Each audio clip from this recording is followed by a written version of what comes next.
Hello friends, ISPCS study के इस online platform पे आपका स्वागत है। दोस्तों, आपको पता है ये PT 365 की क्लास है जिसमें मैं आपको पॉलिटी एंड गवर्नेंस पढ़ा रहा हूँ। जो PT 365 है ये पॉलिटी एंड गवर्नेंस की, और ये आज आपकी लास्ट क्लास है। इसके बाद आपका पॉलिटी एंड गवर्नेंस का ये मैगजीन PT 365 खत्म हो जाएगा।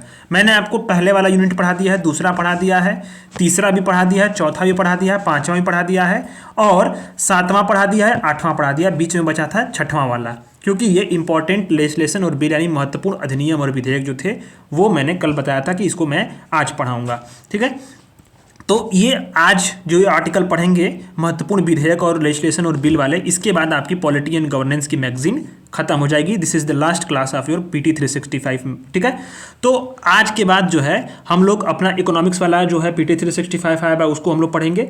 वर्तमान में मैं आपको आज महत्वपूर्ण विधेयकों को बताने वाला हूं, और इसमें से लगभग मैंने सभी विधेयक जो है मैंने जो आपको मई से लेकर के और दिसंबर तक का मैगजीन जो पढ़ाया है उसमें सभी विधेयकों को पढ़ा दिया है। इसमें ऐसा कोई विधेयक नहीं है जो कि मैंने आपको पढ़ाया ना हो। तो ठीक है, तो जो लोग नए हैं वो लोग चैनल को सब्सक्राइब कर लें, क्योंकि उनको भी जो है ये उतना ही बेनिफिट करेगा, और जो लोग पहले से पढ़े होंगे उनको एक बार रिवाइज हो जाएगा।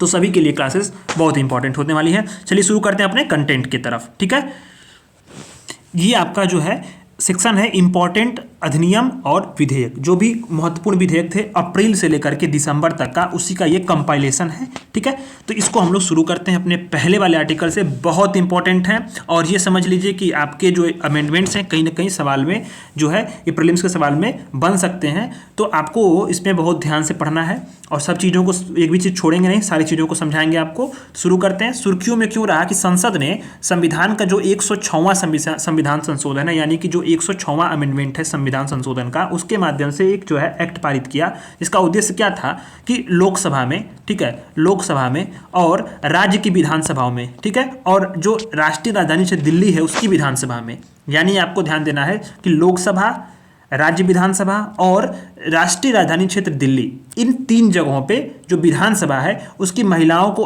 1/3 सीट जो है उसमें आरक्षण दिया जाए। इसका उद्देश्य एकमात्र बस यही था।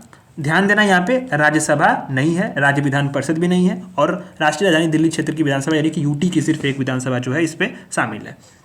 तो यहाँ पर जो है हमको महिलाओं को आरक्षण दिया जाएगा। ठीक है, तो यहाँ प्रीलिम्स में सवाल बन सकता है, राज्यसभा दे देगा तो आपको गलत करना है। ठीक है, तो अधिनियम के प्रमुख प्रावधान क्या हैं ये समझते हैं, और इसके बाद पहले समझेंगे कि कौन कौन से अब तक जो है महत्वपूर्ण प्रयास किए गए हैं महिलाओं के लिए और किस किन अनुच्छेदों को जोड़ा गया है। ये आर्टिकल यहीं पे खत्म हो जाएगा। तो इस अधिनियम के प्रमुख प्रावधान ये हैं कि इसमें जो है कि निम्न अनुच्छेदों में संशोधन किया गया है। कौन सा? आर्टिकल 239 यानी 239 AA, इसमें संशोधन किया गया है, और बताया गया कि दिल्ली विधानसभा में महिलाओं को आरक्षण प्रदान करने के लिए अनुच्छेद 239 AA में संशोधन किया गया है। ठीक है, तो दिल्ली विधानसभा के लिए 239 AA में संशोधन हुआ है, और 3 या 4 जो है नए आर्टिकल्स जोड़े गए हैं। इसमें अनुच्छेद कौन कौन से जोड़े गए हैं उसको हम लोग देखेंगे। इसके पहले देखते हैं कि महिलाओं के लिए राजनीतिक सशक्तिकरण का जो प्रयास होता है, यानी कि राजनीति में जो महिलाओं का प्रतिनिधित्व है, उनकी जो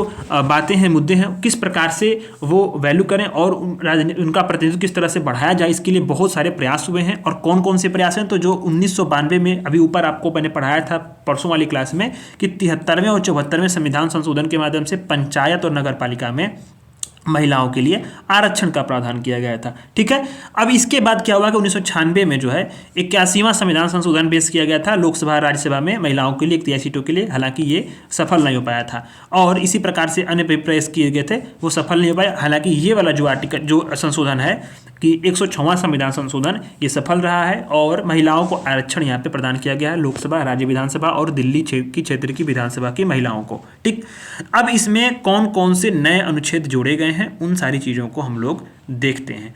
तो इसमें देखते हैं हम लोग कि जो अनुच्छेद 330A है और अनुच्छेद 332A है, इसमें बताया गया है कि लोकसभा और राज्य विधानसभा में महिलाओं को 1/3 सीटों का आरक्षण का प्रावधान किया गया है। तो ये जो आर्टिकल है 330A और 332A ये जोड़ा गया है। ठीक, अब इसमें क्या है कि 330 ए में ये है, 330 में ये है आर्टिकल में, और 332 में कि लोकसभा और राज्य विधानसभा में अनुसूचित जाति और अनुसूचित जनजातियों के लिए आरक्षित कुल सीटों पे महिलाओं का आरक्षण है। उसी में ये जोड़ दिया गया है कि आपको जो है महिलाओं के लिए सभी जो है लोकसभा और राज्य विधानसभा में महिलाओं की सीटों का 1/3 आरक्षण होगा। ठीक है, 334 ए को जोड़ा गया है, यानी कि महिलाओं के लिए जो आरक्षण होगा जब ये एक्ट लागू होगा ना, तो जब उसके बाद जनगणना होगी, जब एक्ट लागू होगा तो उसके बाद जो पहली जनगणना होगी, मान लीजिए कि एक्ट तो लागू हो गया, अब इसके बाद अब जो भी जनगणना होगी तो उसके बाद क्या होगा, परिसीमन आयोग का गठन होगा, जो क्या करेगा, लोकसभा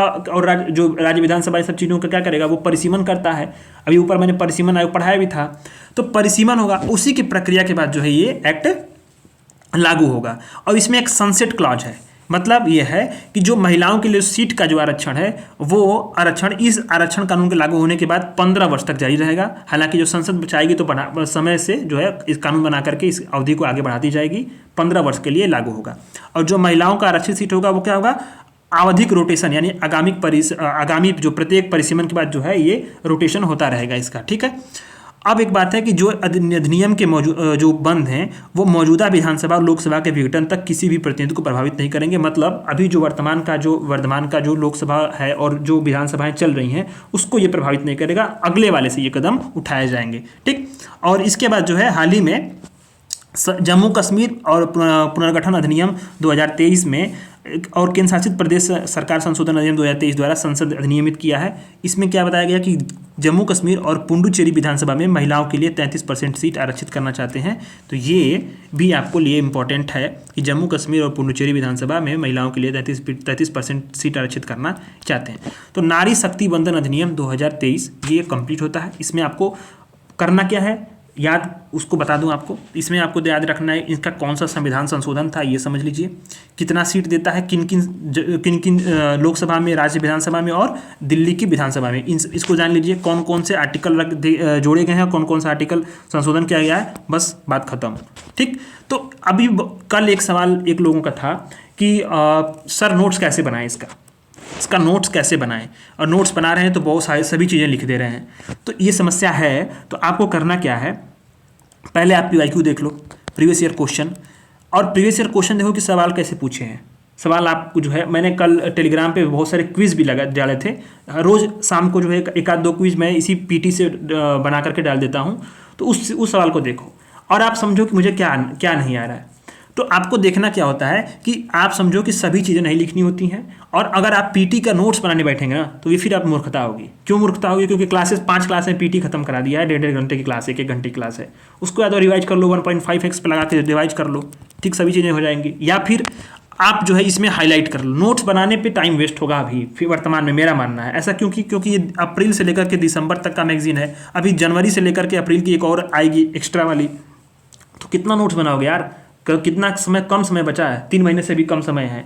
इसमें आपको रिवाइज करना है स्टैटिक पोर्शन, तो इसमें आप करो क्या कि हाईलाइट कर लो कौन कौन सी चीज़ को हाईलाइट करना है। तो आप समझो सुर्खियों में क्यों रहा, बस उसको हाईलाइट करो, यानी बस जान गया। दूसरी चीज़ कि प्रमुख प्रावधान क्या गए हैं, तो इसमें आपको बस ये हाईलाइट करना होता है आर्टिकल 239A, ठीक, आर्टिकल 330A का हाईलाइट कर लो, 332A को हाईलाइट कर लो, 330 और 32 को हाईलाइट कर लो, 334 को हाईलाइट कर लो, बस खत्म। बाकी चीज़ें क्या है जो हाईलाइट किए रहोगे, अब उसको फिर पढ़ लेना बाद में रिवाइज करने के लिए। तो इस तरह से रिवाइज करोगे तो आप मुश्किल से 3 से 4 घंटे में पूरा PT 365 रिवाइज कर लोगे। तो मैगजीन का प्रिंट आउट ले लो, हाईलाइट कर लो उसको, वो हो जाएगा। नहीं तो अगर लिखना चाहते हैं तो वर्तमान में अगर आपको इसी साल प्रीलिम्स देना है तो लिखना उचित नहीं होगा, ठीक है। और जिन लोगों को प्रीलिम्स नहीं देना है तो उन लोगों के लिए मैं बता भी चुका हूं कि आपको करना क्या होता है कि चीज़ें अगर आप प्रीलिम्स के लिए बना रहे हैं तो आप करो क्या कि इंडेक्स ले लो, इंडेक्स प्रिंट करा लो, और इंडेक्स में साइड में कोने में जो है छोटा छोटा प्रीलिम्स के लिए फैक्ट लिख लो, वही आपका नोट हो जाएगा। मेंस के लिए आप पॉइंट डाल लो, जैसे कि मैं आपका एक सैम्पल नोट डाल दे रहा हूँ, अभी शाम को मैं सैम्पल नोट्स डाल दूंगा टेलीग्राम पे, उसको देख लेना कि मेंस के लिए कैसे नोट्स बनते हैं, ठीक है। तो उसको आप देख सकते हो। और प्रीलिम्स के लिए आप जितना छोटा क्रिस्प समझो कि उसको बार बार रिवाइज हो जाए, वही आपके लिए बेटर होता है। तो अब आते हैं कि multi state cooperative society amendment act, इसको भी मैंने पढ़ाया है 2023 में। ये राष्ट्रपति ने बहुराज्य सरकारी सोसाइटी अधिनियम 2022 को मंजूरी दे दी है, और यह जो अधिनियम क्या करेगा, यह विधेयक जो है बहुराज्य यानी कि multi state cooperative society act 2002 में संशोधन करेगा। तो 2002 के बारे में पहले समझ लेते हैं ना, जो मल्टी स्टेट जो कोऑपरेटिव सोसाइटी एक्ट 2002 है, पहले उसको समझते हैं, फिर इसके बाद इस अधिनियम के बिंदु को समझेंगे। तो इसका उद्देश्य यही था कि उन सहकारी समितियों को जो है जो अनेक राज्यों में संचालित होती हैं, जिनका जो है अनेक राज्यों से जो है सदस्य हैं उनमें, और उनके हितों की पूर्ति होती है। जैसे मान लीजिए कोई कोऑपरेटिव सोसाइटी है और उसका जो केंद्र है वो गुजरात में है, ठीक, उसका एक जो और केंद्र है वो आपका यूपी में है, कुछ बिहार में है, ठीक है, कहीं जो है आपका आंध्रा में है। तो ये क्या है, मल्टी स्टेट है ना, कई सारे राज्यों में इसका है। तो उनके लिए कानून बनाया गया था, उनके लिए उन्हीं उद्देश्यों के लिए जो है एक कानून बना दिया गया कि इन सारे जो मल्टी स्टेट कोऑपरेटिव सोसाइटी हैं उनके लिए जो है एक रेगुलेटिंग बॉडी बनाई जाए, रेगुलेटिंग अथॉरिटी हो, कानून हो। इस तरह से उसका इस एक्ट का विकास हुआ।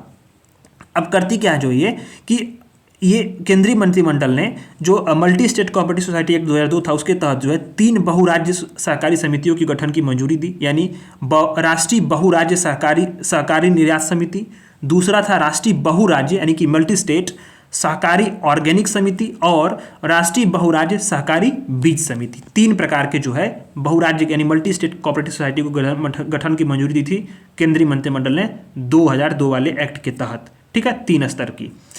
अब एक बात आती है कि इनका काम क्या है। तो ये जो है स्वतः सहायता या पारस्परिक सहायता के आधार पे, मतलब जो हेल्प के आधार पे लोगों की संस्थाओं के रूप में सहकारी समितियों के स्वैच्छिक गठन और लोकतांत्रिक कामकाज को सुगम बनाना इसका उद्देश्य था, ठीक। तो अभी आते हैं कि ये वाला जो अधिनियम है इसके प्रमुख बिंदु पे क्या गठन किया गया है। तो इस नए वाले अधिनियम में 2-3 चीज़ों को ध्यान देना है कि इस जो सहकारी निर्वाचन प्राधिकरण का गठन किया गया है नए वाले अधिनियम में, इसमें एक अध्यक्ष होगा, एक उपाध्यक्ष होगा और अधिकतम 3 सदस्य होंगे, ठीक। और कैसे इसका चुनाव होगा, तो केंद्र सरकार जो भी चयन समिति एक बनेगी उसके सुझाव पे इनकी नियुक्ति करेगी, ठीक। अब एक बात है कि राज्य की अभी इस वाले कानून में बताया गया है कि जो सहकारी समितियों का समामेलन और विभाजन कैसे होगा। तो राज्य की जो सहकारी समितियां होती हैं संबंधित जो राज्य होगा उसके कानून के तहत जो मौजूदा मल्टी स्टेट होंगी कोऑपरेटिव सोसाइटी उसमें विलय कर सकती हैं, ठीक। अब इनके लिए कुछ जो वर्तमान में जो कोऑपरेटिव सोसाइटी हैं उनके पुनरुद्धार के लिए जो है सहकारी पुनर्वास पुनर्निर्माण और विकास कोष यानी एक तरह से फंड के लिए जो है एक व्यवस्था की गई है, उसका नाम है CRRDF, ठीक। ये बात है। अब एक बताया गया है कि शिकायतों का निवारण के लिए जो है एक लोकपाल से जो है नियुक्ति होगी, एक से अधिक जो मतलब जो मल्टी स्टेट जो कोऑपरेटिव सोसाइटी उनके लिए। अब लोकपाल के जो निर्देशों के खिलाफ कहाँ अपील होगी, केंद्रीय रजिस्ट्रार के खिलाफ अपील होगी। दूसरी बात है कि इसमें डायरेक्टर का जो बोर्ड होगा उसमें अधिकतम 21 डायरेक्टर हो सकते हैं और इसमें से एक अनुसूचित जाति का होगा, एक अनुसूचित जनजाति का होगा, 2 महिला सदस्य होंगे। ये इंपॉर्टेंट है इसमें कि मतलब डायरेक्टर कितने होंगे एक मल्टी स्टेट कोऑपरेटिव सोसाइटी में, तो 21 होंगे, उसमें से एक SC का, ST का और 2 महिला सदस्य होना जरूरी है। और एक बात है कि इसमें शेयर पे, तो शेयर क्या है कि मल्टी स्टेट कोऑपरेटिव सोसाइटी में केंद्र और राज्य सरकारों द्वारा जो भी शेयर रखा जाएगा उसको शेयरधारकों की पूर्व स्वीकृति के बिना भुनाया नहीं जा सकता है, ठीक है। तो ये भी इसमें ध्यान देना है इस बात को लेकर। तो सहकारी समिति, एक बात है कि सहकारी समिति क्या होती है सवाल। अब ये स्टैटिक पोर्शन है, वो तो करंट हो गया, मतलब उसमें अमेंडमेंट में नियम में ये हुआ था, अब ये करंट पोर्शन में, अब ये वो करंट हो गया। ये क्या है आपका स्टैटिक पोर्शन यहाँ जाता है, मतलब आप जो है लक्ष्मीकांत वगैरह में जो पढ़े रहेंगे वो चीज़ है। तो सहकारी समिति के लिए संवैधानिक कानूनी है और कुछ प्रावधान है, उसको समझेंगे। उसके पहले सहकारी समिति होती क्या है वो जान लेते हैं। तो क्या होता है कि जो समान आवश्यकता वाले व्यक्तियों की एक स्वैच्छिक संगठन होती है, वॉलंटरी ऑर्गेनाइजेशन होता है जिसका समान आवश्यकता, जैसे मान लीजिए कोई दूध है, ठीक है, दूध का कारोबार कर रहा है डेयरी का, वो एक बना लिया अपना सोसाइटी बना लिया, सहकारी सोसाइटी बना लिया। अब उसके माध्यम से जो है अपना सारी चीज़ें जो है जो उनके हितों की पूर्ति होगी, जो उनसे हित से जुड़े लोग होंगे वो अपना कारोबार करेगा, अपने उद्देश्यों की पूर्ति करेगा, ठीक है। समान आर्थिक हित होंगे और एक साथ मिलकर वो कार्य करेंगे। सहकारिता क्या है, राज्य सूची का विषय है। ये प्रीलिम्स के लिए बहुत इंपॉर्टेंट है। आपसे UPSC सवाल इतना ही पूछ सकता है ना कि मल्टी स्टेट सोसाइटी के एक्ट के बारे में पूछेगा, कौन कौन से 3 जो स्तर पे सहकारी समितियां हो सकती हैं मल्टी स्टेट कोऑपरेटिव सोसाइटी की, उसको पूछ सकता है। कुछ जो है इसमें से प्रावधान जो मुख्य होंगे, इसमें से डायरेक्टर, अध्यक्ष और ये जो कोष होगा और बस शेयर धारक होगा, ये थोड़ा सा जान सकता है। लेकिन मुख्य फोकस उसका कहाँ रहेगा, मुख्य फोकस ये रहेगा कि क्वेश्चन के बीच में स्टैटिक पोर्शन में ये जरूर डालेगा कि सहकारिता राज्य सूची का विषय है या समवर्ती सूची का विषय है, कंफ्यूज कर देगा। आपको ध्यान देना है राज्य सूची का विषय है, ठीक। अब सहकारिता का विषय जो होता है मुख्य रूप से केंद्र सरकार के समर्थन और मार्गदर्शन के साथ जो है वो राज्य सरकार और UT का जो प्रशासन उसके अधीन होता है। सबसे अधिक जो कोऑपरेटिव सोसाइटी कहाँ पे है? महाराष्ट्र में है। सबसे इंपॉर्टेंट बात यह है कि महाराष्ट्र के जो पीसेस दे रहे होंगे उनके लिए तो इंपॉर्टेंट है ही, और आपको ध्यान देना है स्टेट पीसेस में डायरेक्टली सवाल बन सकता है। सबसे अधिक जो है कोऑपरेटिव सोसाइटी कहाँ पे पंजीकृत है? वो आपके हैं महाराष्ट्र में, और उसके बाद दूसरा नंबर किसका आता है? उत्तर प्रदेश का आता है। यूपी के लिए भी ये इंपॉर्टेंट है, 168 है। ठीक है, तो बहुत गैप है। सबसे अधिक जो है कोऑपरेटिव सोसाइटी कहाँ पे है? महाराष्ट्र में। अब इनके लिए कुछ संवैधानिक प्रावधान और कानूनी प्रावधान बनाए गए हैं, जैसे कोऑपरेटिव सोसाइटी 7वीं अनुसूची के तहत क्या है? राज्य सूची का विषय है।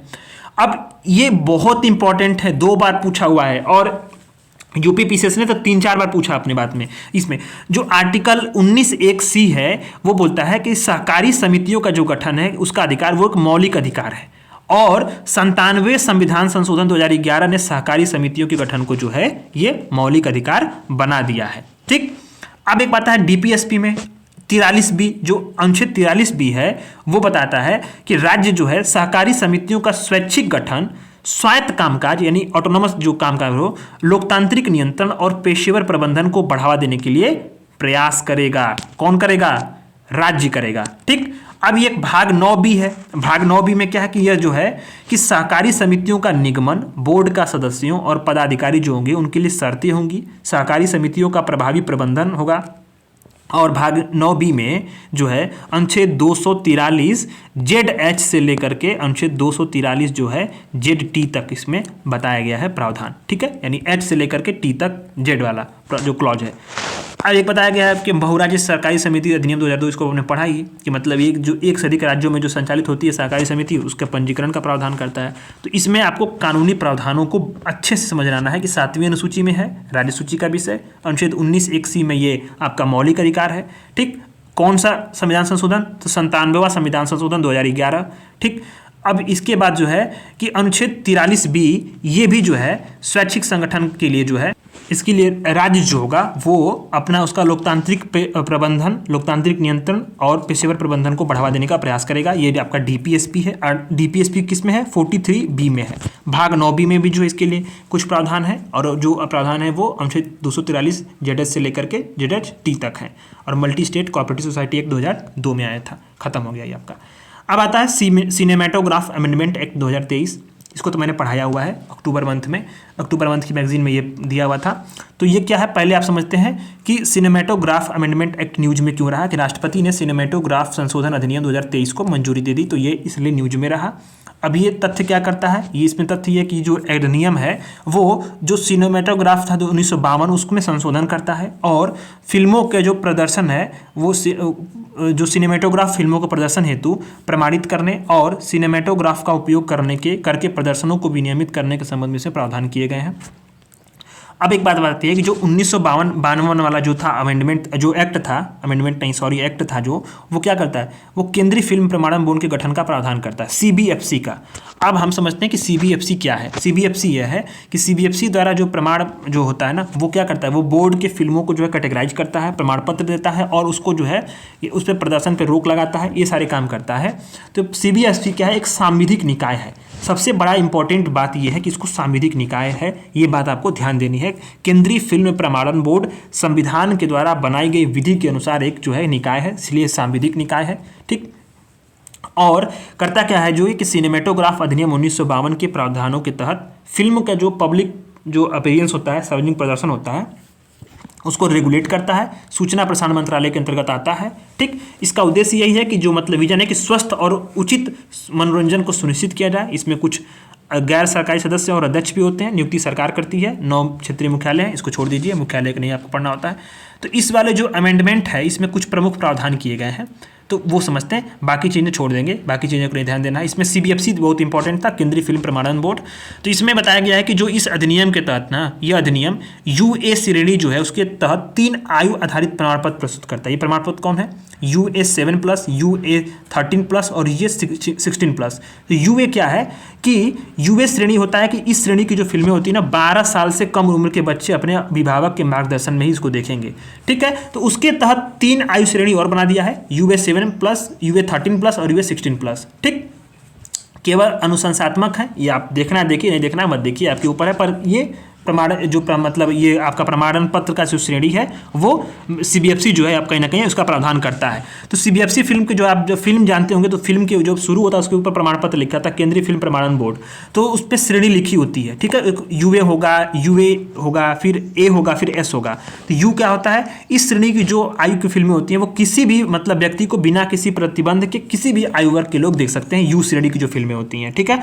UA श्रेणी की जो फिल्में होती हैं 12 साल से कम उम्र के बच्चे जो होंगे वो अपने अभिभावक के मार्गदर्शन में देखते हैं, ठीक है। जो A श्रेणी की जो फिल्में होती हैं वो होती हैं एडल्ट फिल्में, उसको केवल वयस्क लोग ही देख सकते हैं जो 18+ होंगे, उस पर लिखा भी रहता है एडल्ट फिल्म, ठीक। और S जो श्रेणी होती है उसमें होता है कि कुछ विशेष वर्ग के लोग ही उसको देख सकते हैं। ये आपके 4 कैटेगरी जो होते हैं। तो ये वाला एक्ट जो है ना कहीं UA में 3 श्रेणी और जोड़ देता है, UA 7+, UA 13+ और UA 16+। ये केवल क्या है, अनुशंसात्मक है, ये आपके लिए कंपलसरी है नहीं है, मतलब आपको मानना है मानिए, नहीं मानना है मत मानिए, जैसे मन करे वैसे देखिए। पर ये सरकार जो है CBFC जो है वो प्रमाणित के लिए इसको आपका एक नया सूची बना चुकी है। अच्छा, एक बात यह है कि जो A और S प्रमाण पत्र वाली फिल्में होंगी, जो एडल्ट वाली और जो S वाली, उसके लिए केंद्र सरकार द्वारा फिल्मों को टेलीविजन या केंद्र सरकार द्वारा निर्धारित जो अन्य मीडिया उसके प्रदर्शन के लिए एक अलग, अन्य मीडिया पर प्रदर्शन के लिए अलग प्रमाण पत्र की जरूरत होगी, यानी उसके लिए थोड़ा सा एक कठोर प्रावधान किया गया है। और ये प्रमाण पत्र कब तक हमेशा के लिए वैध रहेंगे, तो यानी कि जो है ये प्रमाण पत्र जो 10 वर्ष की वर्तमान वैधता जो होती है उसके खिलाफ, उसके अलावा हमेशा के लिए वैध होंगे। मतलब पहले 10 वर्ष के लिए होता था, लेकिन अब जो है ये हमेशा जो है प्रमाण पत्र वैध होंगे, ठीक। अब एक 2-3 बातें हैं कि जो पायरेसी के लिए जो है फिल्मों की जो पायरेसी थी, कई बार लीक हो जाती थी फिल्में, अनधिकृत रूप से रिकॉर्डिंग होती थी या उसका मतलब ऐसे ही उसको पब्लिश हो जाता था, तो उस पर रोक लगाता है और उसको जो है कॉपीराइट एक्ट के तहत उसको मतलब दंडनीय अपराध बनाता है, जिसमें पायरेसी को 3 साल के अपराध बना दिया गया है, पायरेसी को आपराधिक अपराध बना दिया है। इसमें 3 साल की कारागार होगी और फिल्म का जो उत्पादन होगा उसका 5% जुर्माना वसूल लिया जाएगा। मतलब मान लीजिए 100 करोड़ की फिल्म बनाएगी तो 5 करोड़ रुपये आपसे वसूल लेंगे लोग, अगर आप उसकी पायरेसी का उल्लंघन करते हैं तो, ठीक है। खत्म हो गया आपका ये वाला आर्टिकल। अब आता है भारत में OTT विनियमन, OTT रेगुलेशन इन इंडिया। तो ये भी न्यूज मैंने आपको अक्टूबर वाले में कराया था, शायद अक्टूबर या सितंबर में मैंने कराया था। डिजिटल प्रकाशक कंटेंट शिकायत परिषद DPCGC ने IT नियमावली के तहत OTT पर, एक OTT था, ठीक है, उस पर दंडात्मक कार्रवाई की है, ठीक। तो ये न्यूज में इसलिए रहा। तो OTT है क्या, पहले तो जान लीजिए, इसमें कुछ बहुत खास नहीं बनेगा पर समझ लेते हैं। OTT क्या होता है कि जो है ओवर द टॉप, इसका मतलब इसका फुल फॉर्म होता है। OTT ऐसी सेवाएं होती हैं जो क्या करती हैं कि दर्शकों को सीधा इंटरनेट के माध्यम से, मतलब ये कोई केबल और अन्य डिश वगैरह के माध्यम से नहीं, बल्कि इंटरनेट के माध्यम से जो फिल्मों को, टीवी सीरियल को, अन्य मीडिया कंटेंट को पहुंच बनाती हैं। इसमें सेटेलाइट और केबल का इस्तेमाल नहीं होता है, ठीक है। भारत की जो विनियामकी भाषा उसमें OTT फिल्म को, OTT प्लेटफॉर्म को ऑनलाइन क्यूरेटेड कंटेंट, ठीक है, उसका प्रकाशक कहा जाता है। ये बात हो गया। अब वर्तमान में जो OTT उसके लिए कौन कौन से कानून लागू होते हैं, तो सूचना प्रौद्योगिकी अधिनियम 2000, जो भारतीय दंड संहिता है, जो वर्तमान में भारतीय न्यायिक संहिता बन गई है वो, और स्त्री अशिष्ट रूपण प्रतिषेध अधिनियम 1986, यानी स्त्रियों का जो अशिष्ट रूप से रूपण होगा उस पर एक्ट बना है 1986, वो लागू होता है। तो इसमें जो कुछ नए जो है कि IT नियमावली जारी किए गए हैं, तो इसमें आप न्यूज में आया था कि DPCGC यानी कि digital publisher content grievance council, ये इंपॉर्टेंट है।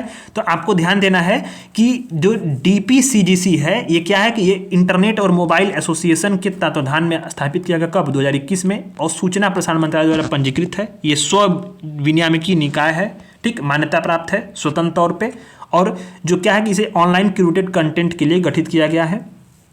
बस बात खत्म। ये IT नियम 2021 के तहत जो है ये नियमों के तहत सारी चीज़ों को देखता है और उस पर कार्रवाई करता है।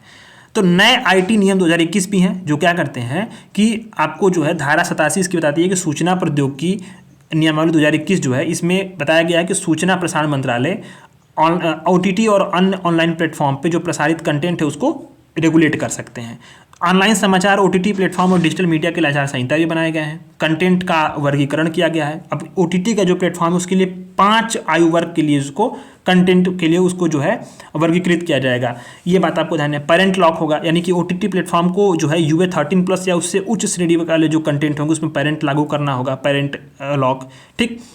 अच्छा, एक बात है कि इसमें COTP फिल्म नियम, इन नियमों के तहत क्या होता है कि सभी जो OTP हैं उसको प्लेटफॉर्म को तंबाकू उपयोग के लिए जो दुष्प्रभाव वाला मैसेज होता है वो उसको दिखाना जो है मतलब ऑडियो विजुअल अस्वीकरण प्रदर्शित करना पड़ेगा, मतलब बिना जो है स्वीकृति लिए आपको करना ही करना है। अगर ऐसा कोई दो आपका दृश्य आता है जिसमें तंबाकू, सिगरेट या अन्य जो उत्पाद है इसका मतलब दृश्य में दिखाया गया है, तो आपको उसका जो है हानिकारक प्रभाव, दुष्प्रभाव, यानी कि तंबाकू सेहत के लिए हानिकारक ऐसा जो आता है लिख करके नीचे, वो आपको दिखाना ही पड़ेगा। तो ये हो गया, इसमें बहुत कुछ पढ़ना नहीं था, बाकी चीज़ें बस जान लो कि ये हुआ था, कार्रवाई हुआ था, इसलिए न्यूज में था। अब आता है ये वाला इंपॉर्टेंट है कि digital personal data protection act 2023, ये राष्ट्रपति ने इसको मंजूरी दिया। क्या है इस एक्ट के बारे में, और उसको समझेंगे और इसकी पृष्ठभूमि समझेंगे, प्रावधानों को समझेंगे, बहुत इंपॉर्टेंट है ये, समझ लीजिए थोड़ा सा इंपॉर्टेंट ज़्यादा ही है। तो इसमें है कि राष्ट्रपति ने डिजिटल व्यक्तिगत डेटा संरक्षण विधेयक जो है 2023 को मंजूरी दी है।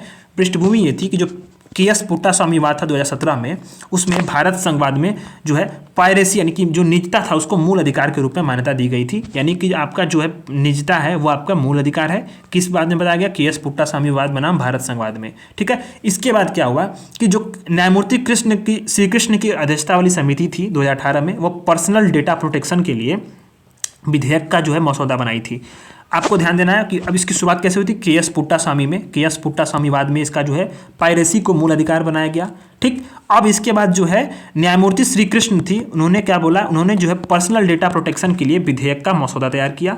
अब जो आपका ये है digital personal data protection act है, ये क्या कहता है उनके बारे में समझते हैं और कुछ प्रमुख प्रावधानों को समझेंगे। इसके बाद आपका जो है ये वाला कंटेंट खत्म हो जाएगा, थोड़ा लंबा है, इसमें से मुख्य मुख्य चीज़ों को समझेंगे, बाकी चीज़ों को छोड़ देंगे। तो जो digital public personal data protection law है, पब्लिक नहीं पर्सनल डेटा प्रोटेक्शन जो है, ये बताता है कि इसका उद्देश्य यह है कि मुख्य जो रूप से डिजिटल जो पर्सनल डेटा है उसके प्रोसेसिंग को रेगुलेट करना। मतलब डिजिटल जो डेटा है, पर्सनल डेटा हमारा डिजिटल तौर पे, मान लीजिए आपने फेसबुक का प्रोफाइल बना लिया है, ट्विटर का प्रोफाइल बना लिया है, उस डेटा को जो है उसका प्रोसेसिंग को रेगुलेट करना है। इसमें क्या होगा? व्यक्तियों के जो पर्सनल डेटा होंगे उसके संरक्षण के अधिकार को सुनिश्चित किया जाए, ये इसका मुख्य उद्देश्य है इस कानून का, ठीक है। तो यह अधिनियम क्या है? डेटा प्रोसेसिंग के लिए डेटा फिड्यूसरीज पे कुछ उत्तरदायित्वों का निर्धारण करता है, ठीक है। ये आपको ध्यान देना है कि डेटा फिड्यूसरीज पे जो है ये कुछ दायित्वों का उत्तरदायित्वों का निर्धारण करता है। अब एक बात आती है कि डेटा फिड्यूसरीज क्या है? तो डेटा फिड्यूसरीज वो होता है ना कि जो मान लीजिए कि कोई कंपनी है, ठीक है, कंपनी है, अब वो क्या करती है कि थर्ड पार्टी का जो एनालिटिक प्लेटफॉर्म है, मान लीजिए कि गूगल का एक जो है एनालिटिक प्लेटफॉर्म होता है, ठीक है। तो सॉफ्टवेयर कंपनी क्या करेगी? उसका जो है उससे जो है उसका डेटा लेगी यूजर्स का, और यूजर्स का डेटा लेकर के अपने ऐप पे वो कैसा बिहेव कर रहा है, कैसा उसका जो है इंटरेक्शन है, उसको एनालिसिस करती है, ठीक है। तो ये हो गया डेटा फिड्यूसरीज, मतलब आपका कि जो पर्सन ऐसा व्यक्ति हो जो किसी दूसरे तीसरे व्यक्ति के साथ मिल करके आपके पर्सनल डेटा का प्रोसेसिंग कर रहा हो और उसका इस्तेमाल कर रहा हो अपनी कंपनी और अपने जो चीज़ों को निर्धारित करने के लिए, अपने दायित्वों को और जो लाइबिलिटीज़ को तय करने के लिए। तो इसी पे जो क्या करती है, अब इस जो डेटा जो संरक्षण बनाया गया है, इनके जो है उत्तरदायित्वों का निर्धारण करती है। यह डेटा प्रिंसिपल या डेटा स्वामी के अधिकार और कर्तव्य भी निर्धारित करता है। मतलब वह व्यक्ति जिससे डेटा संबंधित है, मान लीजिए कि मेरा डेटा है तो मेरे कर्तव्य और मेरे अधिकार भी होंगे, ये भी बताता है, ठीक है। और जो उल्लंघन के लिए फाइनेंशियल जो है आपको दंड भी दिया जाएगा, ये बताती है ये अधिनियम। तो किस किस पे लागू होगा? तो डिजिटल व्यक्तिगत जो डेटा के प्रोसेसिंग कहाँ पे लागू होंगे? तो ये बहुत इंपॉर्टेंट है क्योंकि सवाल पूछता है। तो कोई डेटा जो है डिजिटल या ऑनलाइन रूप में एकत्र किया गया है उस पर लागू होगा। कोई डेटा गैर डिजिटल यानी ऑफलाइन रूप में एकत्र किया गया, बाद में उसे डिजिटलीकरण कर दिया गया, उस पर लागू होगा। और भारत के बाहर, ये वाला ध्यान दीजिएगा, सवाल बनेगा तो आपको कंफ्यूज कर देगा। भारत के बाहर जो है डिजिटल पर्सनल डेटा की प्रोसेसिंग जो होगी उस पर भी लागू होगा, यदि उस प्रोसेसिंग का उद्देश्य क्या किया जा रहा है? भारत में वस्तुओं सेवाओं को उपलब्ध कराया जा रहा है। मतलब अगर भारत में बाहर जो है कोई डिजिटल व्यक्तिगत डेटा प्रोसेसिंग हो रही है और उसका उद्देश्य यह हो रहा है कि भारत में जो कोई सर्विसेज और गुड्स है उसकी प्रोवाइड की जाएंगी उसी के माध्यम से, तो उस पर भी ये वाला एक्ट जो है लागू होगा, ठीक। किस पे नहीं लागू होगा? तो कोई व्यक्ति जो है किसी व्यक्तिगत उद्देश्य के लिए डेटा प्रोसेस किया जा रहा है, मतलब अपना मेरा पर्सनल कोई बात है जिसे मैं अपना मेरा पर्सनल पर्पज है कि मैं आपको जो है डेटा अपना प्रोसेस कराऊं, उस पर ये कानून लागू नहीं होता, ठीक है। कोई डेटा प्रिंसिपल है जिसका डेटा है, मान लीजिए मेरा डेटा है और मैं खुद जो है डेटा सार्वजनिक रूप से उपलब्ध कर देता हूँ, तो उस पर लागू नहीं होगा। और किसी अन्य व्यक्ति जिसका कानूनी दायित्व हो कि उसकी पर्सनल डेटा को सार्वजनिक करना अनिवार्य है, जैसे मान लीजिए कोई आपका मंत्री है, अब कोई आपका मंत्री है तो भाई उसकी डेटा को पर्सनल करना पड़ेगा ना, क्योंकि वो जानना जरूरी है, क्योंकि वो क्या है? पब्लिक अथॉरिटी है। तो इस तरह से जो है कि उनका जो है सार्वजनिक रूप से उपलब्ध कराना जरूरी होता है। तो यानी इस पे जो है ये डेटा के एक्ट जो होंगे वो लागू नहीं होंगे। कंसेंट है कि मतलब डेटा प्रिंसिपल द्वारा दी गई सहमति, यानी मेरा डेटा है तो मेरा द्वारा सहमति देने के बाद ही जो है डेटा, व्यक्तिगत डेटा को प्रोसेस किया जा सकता है, वो भी केवल वैध उद्देश्य के लिए, मतलब अवैध उद्देश्य के लिए नहीं। ठीक है, अब क्या है कि किसी भी समय मेरे को यह अधिकार है कि मैं अपना डेटा का जो प्रिंसिपल डेटा है वो अपनी सहमति वापस ले लें और आपको जो है वैध उपयोग फिर नहीं करना पड़ेगा। ठीक है, अब एक बात है कि कोई बालक है या दिव्यांग व्यक्ति है तो उसके मामले में कौन निर्णय लेगा, तो उसके माता पिता के या कानूनी जो संरक्षक होगा वो सहमति देगा, तब जो है ये प्रोसेसिंग होगी डेटा की। अब एक बात है कि डेटा प्रोटेक्शन बोर्ड बनाया गया है।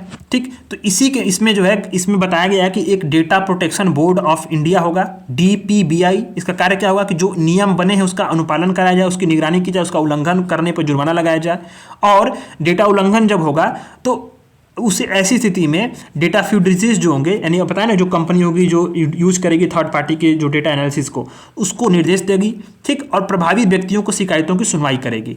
बोर्ड के सदस्य कितने साल के लिए होंगे? 2 वर्ष के लिए नियुक्त किए जाएंगे और पुनर्नियुक्ति उनकी हो सकती है। अब इसकी जो निर्णय होगा उसका अपील कहाँ पे होगा?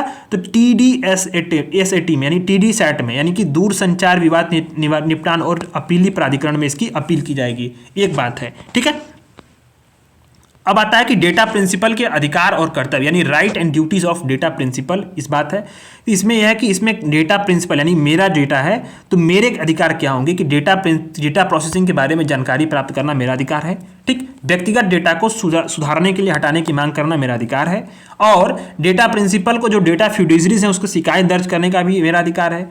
अगर मान लीजिए मृत्यु हो जाती है या मेरे शारीरिक अक्षमता है तो मैं किसी व्यक्ति को नामित कर सकता हूँ, यानी नॉमिनी नियुक्त करने का भी अधिकार है। और मान लीजिए कि डेटा प्रिंसिपल को क्या करना है, आपको झूठी शिकायत या व्यर्थ शिकायत नहीं करनी है, कोई गलत जानकारी नहीं देना है। ऐसा होगा तो आप पे भी 10,000 रुपये का जुर्माना लगाया जाएगा, ये बताया गया है। अब डेटा फ्यूडरीज के कौन कौन से दायित्व बताए गए हैं? तो डेटा की सटीक तौर पर और पूर्ण सुनिश्चितता की जाए, सुरक्षात्मक उपाय की जाए, और जो डेटा प्रोटेक्शन बोर्ड है भारत का और प्रभावित व्यक्तियों को सूचित किया जाए, और उद्देश्य पूरा हो तो केवल क्या हो, या कानूनी उपाय के लिए, तो उसके बाद जो है अगर आवश्यकता ना हो तो पर्सनल डेटा को डिलीट कर दी जाए, ये आपके दायित्व हैं। ठीक, अब बात आती है कि किसी भारत सरकार जो होगा किसी डेटा फ्यूडरीज को महत्वपूर्ण डेटा फ्यूडरीज घोषित कर देगी। कौन कौन से? वह जो है अधिक मात्रा में संवेदनशील व्यक्तिगत डेटा का प्रबंधन करता है। जैसे मान लीजिए कौन करता है? आधार कार्ड, UIDAI, मान लीजिए इसको क्या करेगी भारत सरकार कर देगी महत्वपूर्ण डेटा फ्यूडरीज। ठीक, या फिर डेटा प्रिंसिपल को नुकसान होने का जोखिम है तो उसको भी महत्वपूर्ण डेटा फ्यूडरीज घोषित कर देगी।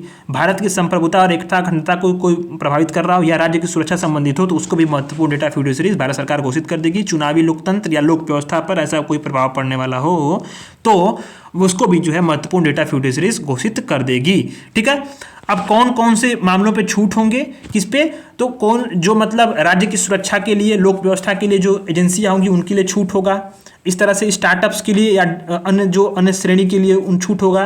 कानूनी अधिकारों दावों के लिए जो लागू करने वाले होंगे उनको छूट होगा। न्यायिक विनियामक अपराधों को रोकने वाली जांच करने वाली एजेंसीज के लिए होगा, उनको छूट होगा। और विदेशी अनुबंध के तहत जो नॉन रेसिडेंट्स है उनके डेटा का भी भारत में प्रोसेस किया जाएगा, ये बात है यहाँ पे लिखी गई है। अनुसंधान के लिए, संग्रहण के लिए और सांख्यिकी उद्देश्यों के लिए छूट हो सकती है। सरकार चाहे तो लोक सुरक्षा और लोक व्यवस्था के नाम पे कुछ अधिनियम में प्रावधानों को छूट दे सकती है। ठीक है, ये बात हो गया। अब आता है कि मतलब बच्चों संबंधित यह है कि कोई ऐसा कार्य न हो जो बच्चों के कल्याण का और उस पर स्वास्थ्य पे कोई हानिकारक प्रभाव पड़े। बच्चों पे नज़र रखना, व्यवहार रखना, निगरानी करना, लक्षित करके विज्ञापन करना, इसकी अनुमति नहीं है। और अगर उदाहरण इसका दायित्व नहीं पूरा होता तो बच्चों वाली संबंधित दायित्व नहीं होगा तो 200 करोड़ रुपए का पेनाल्टी लगेगा, और डेटा उल्लंघन रोकने के लिए 250 करोड़ रुपए तक का जो है ये जुर्माना लगाया जा सकता है, ऐसा इस कानून में बताया गया है।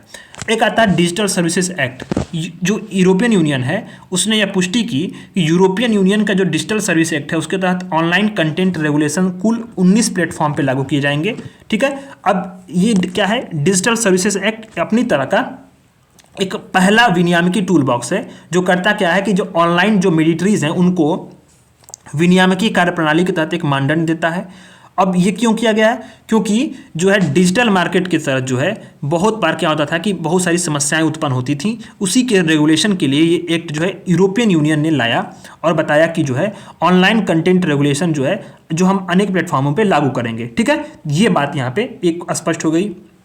और इसका उद्देश्य ये था कि अधिक तरीके से सुरक्षित और निष्पक्ष डिजिटल स्पेस उपलब्ध कराया जाए, उसके लिए एक व्यापक रूपरेखा हो, और ये फ्रेमवर्क 2024 से लागू कर दिया गया। ठीक है, अब डिजिटल मार्केटिंग एक्ट के चलते गूगल, अमेजन और मेटा जैसे जो गेट कीपर्स थे, प्लेटफॉर्म थे, वो अधिक प्रभावित होंगे, क्योंकि क्या हुआ, जो लक्षित विज्ञापन करते थे, यानी कि किसी समुदाय को, यानी बच्चों को जो है लक्षित जो करते थे, क्या करना, वो विज्ञापन अब नहीं कर पाएंगे, क्योंकि उन्हें पर्सनल डेटा की प्रोसेसिंग से पहले जो प्रत्येक उपयोगकर्ता होगा उसकी सहमति आवश्यक होना जरूरी है। ठीक है, पहले आप लक्षित विज्ञापन, आप एक उदाहरण समझिए, मान लीजिए आपने अभी आप अपने गूगल पे सर्च करिएगा शूज, ठीक है, शूज, और आप करिएगा दो चार वेबसाइट्स को, चाहे फिर ऐसे ही आप गूगल पे शूज को थोड़ा सा देख लीजिएगा 2-3 मिनट। इसके बाद आप कोई भी साइट चलाइए, कोई भी प्लेटफॉर्म चलाइए, उस जहाँ पे ऐड आते हैं वहाँ अनेक प्रकार के अमेजन के, फ्लिपकार्ट के शूज ही दिखने आपको शुरू हो जाएंगे। क्यों दिखता है? क्योंकि वो है आपकी डेटा को जो है वो प्रोसेस कर लिया गूगल ने, और प्रोसेस करके जो थर्ड पार्टीज हैं, कंपनी जैसे मान लीजिए अमेजन हो गया, फ्लिपकार्ट हो गया, ये लोग क्या करती हैं, जो आप उन्होंने देखा कि ये व्यक्ति जो है शूज देख रहा है, यानी इसकी रुचि क्या है, शूज खरीदने में होगी, जूता खरीदने में होगी, तो वो क्या करती है कि अनेक प्रकार के जो शूज होंगे, जो इंपॉर्टेंट्स होंगे, जो थोड़ा सा लुभावने वाले होंगे, उनको जो है आपको अनेक प्लेटफॉर्म्स पे अनेक बार विज्ञापनों में दिखाया जाएगा, जिससे आप जो है कहीं ना कहीं आप कुछ देखेंगे और आप परचेज कर लेंगे। यही होता है लक्षित विज्ञापन। इसी बात को ऊपर में बता रहा था कि जो है कि डेटा फिडुशरीज क्या करती हैं, इसी बात के लिए जो है आपको थर्ड पार्टी के डेटा से लेंगी, जैसे गूगल से लेंगी, वहाँ से एनालिसिस करेंगे कि ये व्यक्ति क्या चाहता है, फिर उसी हिसाब से उसको विज्ञापन दिखाएंगे। ये होता है आपका लक्षित विज्ञापन। इसी चीज़ को भारत में भी जो है digital personal data protection law में उसको रोका गया है। ठीक है, और सहमति अनिवार्य बनाई गई, रोका नहीं गया, सहमति अनिवार्य बनाई गई है, यहाँ भी सहमति अनिवार्य है। ठीक, तो अब इसमें बात है कि भारत का जो प्रौद्योगिकी नियम है, सूचना प्रौद्योगिकी नियम 2021, और यूरोपियन का जो है डिजिटल जो सर्विस एक्ट है, उसको देखते हैं थोड़ा सा कि डिजिटल सर्विस एक्ट, तो उसमें अंतर क्या है, वो चीज़ मैंने पढ़ाया हुआ है एक बार का। तो विस्तार देखिए कि भारत में जो संचालित जो सोशल मीडिया मध्यवर्ती और डिजिटल समाचार प्रकाशक हैं, OTT, ये सभी पर लागू होते हैं, भले ही उद्गम देश कोई भी हो। तो भारत में जो भारत का सूचना प्रौद्योगिकी एक्ट होगा, जो भारत में संचालित कोई भी सोशल मीडिया इंटरमीडिएटरीज, डिजिटल समाचार प्रकाशक और OTT प्लेटफॉर्म पर लागू होता है। और DSA की जो ऑनलाइन प्लेटफॉर्म है वो व्यापक श्रेणी पर लागू होती है। इसमें यूरोपियन संघ में जो भी social media, online market place, cloud computing, उसका उद्गम देश कोई भी हो, सब पे लागू होगा। ठीक है, यहाँ पे सोशल मीडिया इंटरमीडिएट, डिजिटल समाचार और OTT प्लेटफॉर्म पे लागू होता है। ठीक है, अब कंटेंट का विनियमन ये कि सोशल मीडिया के इंटरमीडिएटरीज को जो है एक शिकायत अधिकारी, नोडल अधिकारी, एक मुख्य अनुपालन अधिकारी नियुक्त करना पड़ता है, और एक तंत्र स्थापित करना है जो शिकायतों का समाधान करे। डिजिटल सर्विस एक्ट में क्या है कि कंटेंट उपायों, पारदर्शिता का जो दायित्व है, डेटा की सुरक्षा, उसके लिए एक ऑनलाइन प्लेटफॉर्म के लिए अनुपालन आवश्यकताओं की एक श्रृंखला प्रस्तावित करता है। मतलब आप क्या एक सीरीज देगा, वो सीरीज ये होगा, इसमें बहुत सारे क्या होंगे, आपके जो रेगुलेशन के उपाय होंगे, ठीक, पारदर्शिता के जो आपके उत्तरदायित्व होंगे वो बताए गए रहेंगे, डेटा के किस तरह से जो है प्रोटेक्शन की जाए उसकी बात बताई जाएगी। तो ये क्या है, एक सीरीज प्रोवाइड कर देता है जो यूरोपियन यूनियन का जो है डिजिटल सर्विस एक्ट है। और भारत में क्या है कि ये जो है सोशल मीडिया इंटरमीडिएटरीज को जो है मुख्य अनुपालन अधिकारी नियुक्त करना पड़ता है। बहुत इंपॉर्टेंट नहीं है, इसको छोड़ दीजिएगा। ठीक है, बस एक बात समझ लीजिए कि हाँ ये चीज़ है। बस यहाँ इंपॉर्टेंट इस बात की है कि जो डिजिटल सर्विस एक्ट है वो किससे संबंधित है, यूरोपियन यूनियन से संबंधित है। ठीक, और भारत का जो digital personal data protection law है उसको हम लोग को देखना है, बाकी खत्म। अब आगे हम लोगों को याद देखना है कि क्रिमिनल लॉ रिफॉर्म्स एक्ट बहुत इंपॉर्टेंट है, और ये बहुत सारे लोगों को समस्या भी बनी हुई है, क्योंकि इसमें से बहुत सी चीज़ें समझ में नहीं आ रही थी, इसलिए जो है मैंने इसको हाईलाइट नहीं किया, बल्कि मैंने सोचा इसको मैं आपको पूरा पढ़ा दूंगा। ठीक है, तो ये बहुत इंपॉर्टेंट है, ये इतने इंपॉर्टेंट हैं कि आप समझो कि इससे एक सवाल तो श्योर है कि है, क्योंकि क्रिमिनल लॉ एक्ट हुए हैं बहुत, ये ऐतिहासिक कदम है सरकार का। औपनिवेशिक काल से जो ये चली आ रही थी परंपरा, उसको हमने खत्म करके अभी जो है वर्तमान में अपनी आपराधिक न्याय प्रणाली में खुद की जो है कानूनों को बनाया गया है, खुद की कानूनों को जो है इस तरह से शामिल किया गया है। ठीक है, तो सुर्खियों में क्यों रहा, क्योंकि भारत के राष्ट्रपति ने देश की जो आपराधिक न्याय प्रणाली है उसमें सुधार के लिए 3 महत्वपूर्ण विधेयकों को मंजूरी दे दी। ठीक है, तो पहला वाला आर्टिकल आता है भारतीय न्याय संहिता 2023। ठीक, ये बहुत इंपॉर्टेंट है, भारतीय न्याय संहिता 2023। आप जानते होंगे एक था IPC, इंडियन पिनल कोड, वो कब बनाया गया था, 1860 में। ठीक है, 1860 में। उसी के जगह पे क्या बना दिया गया अभी वर्तमान में संशोधन करके, भारतीय न्याय संहिता। ठीक है, भारतीय दंड संहिता की जगह भारतीय न्याय संहिता बना दिया गया 2023। इसका उद्देश्य क्या है? आईपीसी जो है देश में क्रिमिनल ऑफेंस जो होता है ना, जो भी आपराधिक गतिविधियां होती हैं, आपराधिक जो घटनाएं होती हैं, जो अपराध होते हैं, उसके लिए जो है प्रमुख कानून है आईपीसी। तो इसकी पृष्ठभूमि और उसके प्रमुख प्रावधानों को देखते हैं। अच्छा, पृष्ठभूमि ये है कि अब आप समझो आईपीसी के जो है आईपीसी के पहले क्या था? तो आईपीसी के पहले जो है भारतीय दंडनीय कानून में संसदीय चार्टर एक्ट थे, ईस्ट इंडिया कंपनी के विनियमन थे, हिंदू विधि था, मुस्लिम कानून था, अनेक प्रकार का था। ठीक इसी के बाद क्या हुआ कि थॉमस बैबिंगटन की अध्यक्षता में प्रथम विधि आयोग था, भारतीय विधि आयोग। इसने 1837 में आईपीसी का एक मसौदा तैयार किया था। कब? 1837 में। ठीक है। अब इसके बाद क्या हुआ कि 1857 में सैन्य विद्रोह हो गया। तो अब इसको सब सैन्य विद्रोह हुआ तो क्या हुआ कि ये सरकार को महसूस हुआ कि हमें जो है क्या करना चाहिए कि एक जो है दंड संहिता बनानी चाहिए, जिससे कि इन प्रकार के जो विद्रोह हों, अनेक प्रकार की जो समस्याएं उत्पन्न हुई, इससे हम निपटा जाए। तो 1860 में इसको कानूनी रूप दे दिया गया आईपीसी को। हालांकि जो है थॉमस बैबिंगटन के अध्यक्षता में प्रथम भारतीय विधि आयोग था, उसने 1837 में ये मसौदा तैयार किया था इंडियन पिनल कोड को लागू होने के बाद। ठीक है। अब जब इंडियन पिनल कोड जब लागू हुआ तो विधि रिपोर्ट की आयोग की बहुत सारी रिपोर्ट थी, जिसमें बताया गया कि वर्तमान में क्या है कि जो इंडियन पिनल कोड हम लोग स्वतः अपना लिए थे 1860 वाला, वो क्या है कि स्वतंत्रता के बाद में जो भारत की आवश्यकताएं हैं वो क्या है, बदली हैं। समय के साथ परिस्थितियों में बदलाव आया है और कई सारे जो है कानून अब इस वक्त क्या है कि वो अप्रासंगिक हो गए हैं। तो आपको संशोधन की आवश्यकता है, जैसे महिलाओं के खिलाफ अपराध, खाद्य पदार्थों में मिलावट, ठीक है, एडल्टरिंग इन फूड, ये इस पर मैंने एक आर्टिकल भी लिखा हुआ था, मैंने शेयर भी किया। मृत्युदंड, इस पे क्या है कि संशोधन करना है आपको जरूरी हो गया वर्तमान की परिस्थितियों के अनुसार। इसीलिए जो है ये भारतीय न्याय संहिता लाई गई। इसके प्रमुख प्रावधान क्या है? तो पहली बार इसमें बताया गया है कि छोटा मोटा अपराध होगा तो उसके लिए आपको जेल नहीं जाना है, क्योंकि जेल क्या है? जेल एक सुधार गृह है जो जघन अपराधों के लिए बताई जाती है, और भारत में जो जेल है वो जेल ना होकर के बल्कि एक सुधार गृह के रूप में होता है। तो ऐसे में छोटे मोटे अपराध में आपको जेल न जाकर बल्कि आपको कम्युनिटी सर्विस करने की प्रावधान कराया गया, यानी सामुदायिक रूप से आपकी सेवा करनी है। आपका खुद ही बुद्धि हरियर हो जाएगा। ठीक है। तो बुद्धि आपकी जो है खराब रहेगी तो वो ठीक हो जाएगी, क्योंकि ये आपको समुदाय की सेवा करने का जो है प्रावधान किया गया है। आपको खूब काम कराया जाएगा, करो काम आप। इसीलिए अपराधी करना मतलब है, क्योंकि आप जब कोई जेल जाते हैं तो जेल एक क्या है कि एक तौर से भारत में नकारात्मक नजरिए से उसको देखा जाता है कि आप जेल गए थे। ठीक है, जेल को नकारात्मक नजरिए से देखा जाता है। इसीलिए सरकार ने बोला कि छोटा मोटा जो अपराध है उसके लिए जो है दंड के रूप में कम्युनिटी सर्विस जो है सामुदायिक सेवा कराने का प्रावधान होगा। अच्छा, अगर इसमें एक प्रावधान ये भी है कि 16 से 18 वर्ष की कोई नाबालिग बच्ची है, अगर उससे सामूहिक बलात्कार होता है, ठीक है, तो उस कृत्य के लिए, ऐसा जो जघन्य अपराध के लिए आजीवन कारावास का दंड होगा। और मान लीजिए कि छल कपट से झूठे या धोखा देकर के किसी महिला से यौन संबंध बनाया जाए तो उसको भी अपराध इसमें माना गया है। राजद्रोह, ये बहुत इंपॉर्टेंट है। सेडेशन, इस वाले मतलब सबसे वाले जो आईपीसी में सबसे महत्वपूर्ण था आईपीसी। कई बार सुप्रीम कोर्ट जो है इस पे निर्देश दे चुका था कि आप इस पे काम करो। राजद्रोह जो है ये औपनिवेशिक कानून है। ठीक, तो ये संहिता में जो है राजद्रोह की धारा 124A जो थी इसको हटा दिया गया है।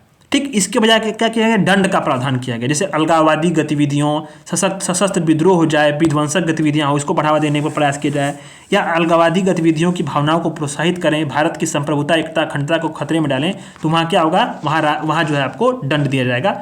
राजद्रोह हटा दिया गया है। ठीक है। संगठित अपराध यह है कि संगठित अपराध मतलब होता है कि कई सारे संगठन या कई सारे लोग मिलकर के कोई एक अपराध को अंजाम दें, उसको बोलते हैं संगठित अपराध। तो कौन से होते हैं? जैसे कि अपहरण हो, अपहरण एक व्यक्ति तो कर नहीं पाएगा, उसके साथ कई लोग होंगे।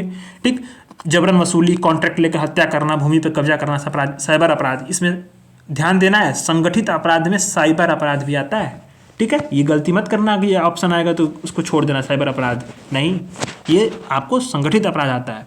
अच्छा, तो अब एक मान लेते हैं कि कोई समूह है, कुछ आधार पर कुछ लोगों की हत्या कर दिया, गंभीर चोट पहुंचा दिया, या किसी धर्म मतलब जाति, लिंग, समुदाय, जन्म, भाषा के आधार पर जो है किसी आधार पर किसी व्यक्ति की हत्या कर देता है या चोट पहुंचाता है, तो हत्या के मामले में जो है मृत्युदंड और आजीवन कारावास और जुर्माने तथा गंभीर चोट पहुंचाने पर 7 वर्ष की अवधि और कारावास और जुर्माने की दंडित होगी। ये प्रावधान यहाँ पे किया गया है।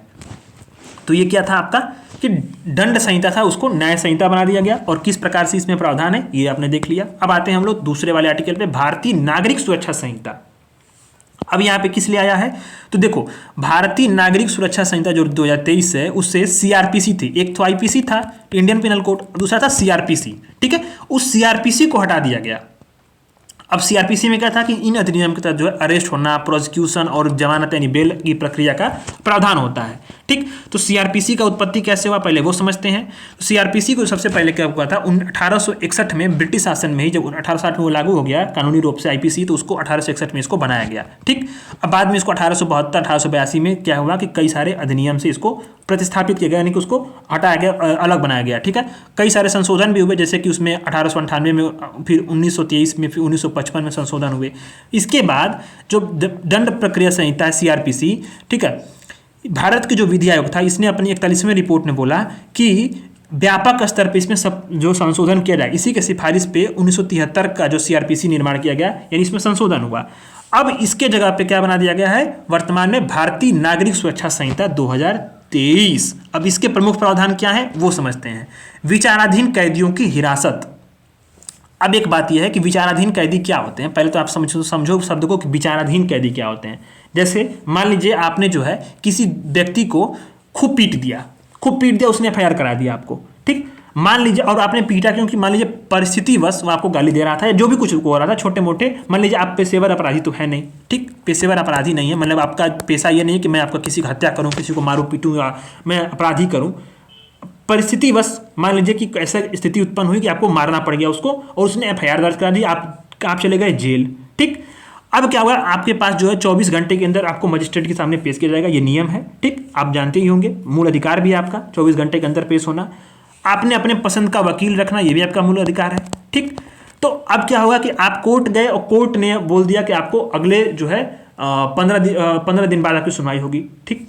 तो मान ली 15 दिन आपको जेल में बिताने पड़ेंगे। फिर इसी तरह से प्रोसीडिंग चलती रही और आपको जो है 2 साल बीत गए जेल में ही। तो क्या आप अपराधी हो गए? नहीं। क्या है आपकी सजा नहीं हुई है। सजा कब होगी? जब न्यायालय जब सजा सुना दे, नहीं आपको इतने साल की सजा होती है, तो वो होता है सजा याफ्ता या अपराधी। विचाराधीन कैदी वो होता है कि जिसकी जो ट्रायल कोर्ट में चल रही हो, अब इसको कोर्ट ने सजा नहीं दिया है बल्कि वो सिर्फ एफआईआर दर्ज है, इस पे बंद है, इसी हिसाब से जो है उसको सिर्फ जो है जेल में रखा गया है, ट्रायल चल रहा है, वो होता है विचाराधीन कैदी। तो भारत में आप देखेंगे तो जेलों में, मैंने तो जेल पे बहुत सारे आर्टिकल भी लिखे हैं, आपको दिखाया भी था मैंने, और पिछले क्लास में जब मैं पढ़ा रहा था, जब 2000 नवंबर वाले महीने में जो आपराधिक दंड संहिता वाला जो आया था ये, तो उसमें मैंने बताया था कि जो आपराधिक जो विचाराधीन कैदी हैं वो सबसे अधिक हैं। भारत की जेलें क्या है कि अपनी क्षमता से ऑक्यूपेंसी रेट से अधिक हैं, फुल हैं। क्यों हैं? क्योंकि यहाँ पे विचाराधीन कैदी काफ़ी ज़्यादा हैं। जो न्याय की जो प्रक्रिया है, न्यायिक प्रक्रिया काफ़ी धीमी है। मतलब आप समझो कि केस सालों साल चल रहे हैं, ऐसे हैं, और उसमें जो बहुत सारे केसों में होता क्या है कि जब सज़ा हो जाती है, जब अपराधी छूटता है, पता चलता है कि उसको 5 साल की सज़ा सुनाई गई और उसने जेल में 15 साल बिता चुके हैं पहले ही, तो उसकी ज़िंदगी के 10 साल तो नष्ट हो गए ना इसी प्रक्रिया में। तो वो होता है विचाराधीन कैदी। तो बताया गया है कि पहली बार अगर अपराध किया जाएगा, तो पहली बार कोई व्यक्ति अपराध किया है तो उस व्यक्ति ने अगर अपने अपराध का जो निर्धारित कारावास अवधि है उसकी 1/3 अवधि को बिता लिया हिरासत में, तो उसको रिहा कर दिया जाएगा जमानत पे। मतलब मान लीजिए आपको जो है कि पहली बार आपने अपराध किया, ठीक है, और अपराध के लिए आपको जो है 10 साल का जो है सजा, मान लीजिए 9 साल की सजा सुनाई गई, 9 साल की, ठीक। और अब 9 साल की सजा कब सुनाई गई? आपके जो है केस के 4 साल बाद, यानी कि 4 साल आपने जो है जेल में बिता लिए हिरासत में ही, और उसके बाद सजा सुनाई गई 9 साल की, और आपने क्या 4 साल बिता लिया, तो उसका 1/3 समय आपने बिता लिया था। अब आपको जमानत मिल जाएगी क्योंकि आपने 1/3 समय जो है वैसे ही बिता लिया है जेल में, ठीक। अगर किसी आरोपी व्यक्ति ने जांच या सुनवाई के दौरान उस अपराध के लिए कारावास की अधिकतम अवधि का आधा हिस्सा बिता लिया है, तो वो भी जो है रिहा कर दिया जाएगा जमानत पे, ठीक। किस किस प्रावधान पे लागू नहीं होगा? यानी मृत्युदंड और आजीवन कारावास वाले सजा पे नहीं लागू होगा, और जो ऐसे व्यक्ति पे जो कई सारे अपराधों में कार्रवाई हो गई हो उस पे नहीं लागू होगा, ठीक। अब मेडिकल जांच ये है कि जो कोई पुलिस अधिकारी विशेष रूप से बलात्कार में हो गया उसके आरोपी की मेडिकल जांच का अनुरोध कर सकता है। फॉरेंसिक जांच इसमें इंपॉर्टेंट है कि ये क्या करती है कि ये बहुत इंपॉर्टेंट एक्ट है कि सभी अपराधों के लिए, ये ध्यान दीजिए, सभी अपराध, ये लाइन को आपको नोट कर लेना है, सभी अपराधों के लिए फॉरेंसिक जांच अनिवार्य बनाती है। मतलब आप मारा पीटी कर लो, सर फोड़ दो, ठीक है, या कुछ मतलब रेप बलात्कार का केस हो या कुछ भी केस हो, ठीक है, उसके लिए आपको फॉरेंसिक जांच अनिवार्य होगी और इसके लिए 7 वर्ष के कारावास का दंड होगा। ठीक है। अच्छा, नमूना या प्रतिरूप, स्पेसिमेन, इस पे बहुत विवाद हो रहा था कि यह मजिस्ट्रेट को किसी भी व्यक्ति का हस्ताक्षर का प्रतिरूप, लिखावट के नमूने, उंगली के निशान, आवाज के नमूने का प्रदान करने का आदेश या अधिकार देता है। किसको? मजिस्ट्रेट को। कार्रवाई के लिए समय सीमा है कि मतलब जैसे जांच अधिकारी को मेडिकल रिपोर्ट सौंपना है, निर्णय देना है, जांच के लिए प्रगति के बारे में सूचित करना है, आरोप तय करना, उसके लिए क्या बनाएगी? समय सीमा बनाएगी, नहीं इतने समय में आपको कर देना है। ठीक है, ये इसके प्रावधान है, बाकी चीजें छोड़ देना आपको। अब आता है भारतीय साक्ष्य अधिनियम। अब भारतीय साक्ष्य अधिनियम 2023 है, उसको भारतीय साक्ष्य अधिनियम 1872 से प्रतिस्थापित कर दिया गया, यानी उसके स्थान पे भारतीय साक्ष्य अधिनियम 2023 लाया गया है। यह क्या करता है? यह सभी दीवानी, सिविल और फौजदारी दंडिक कार्रवाइयों में जो है भारतीय न्यायालयों में साक्ष्य की स्वीकार्यता के लिए नियमों का प्रावधान करता है। ठीक, कि कौन कौन से साक्ष्य के रूप में स्वीकार होंगे। तो पहले आप समझो कि 1872 वाला, कि जो भारतीय साक्ष्य अधिनियम 1872 था, इसमें अधिनियमित किया, इसका उद्देश्य यह था कि जो साक्ष्यों संबंधित कानून थे उसको एक तरह से एक जगह पर समेकित करें और इसी के आधार पर न्यायालय जो है किसी निष्कर्ष पे पहुंचकर निर्णय सुनाएगा। ये उसका उद्देश्य था। तो वर्तमान में जो बनाया गया उसमें अब क्या था कि जिस तरह से पहले क्या था कि आप मोबाइल में किसी चीज़ को रिकॉर्ड कर लो, या फिर जो है रिकॉर्ड नहीं मतलब उसको डिजिटल ऑनलाइन न्यूज है या फिर आप मान लो वीडियो है, उसको साक्ष्य के रूप में नहीं मानती थी न्यायालय। उसमें पब्लिश मतलब किसी टीवी पे न्यूज चल रहा है उसको साक्ष्य के रूप में नहीं माना जाता था। उसको आपको अखबार का प्रिंटेड होना चाहिए। प्रिंटिंग चीज़ें जो होती थी वो साक्ष्य के रूप में डिजिटल मतलब रिकॉर्ड के रूप में उसकी स्वीकार्यता होती थी।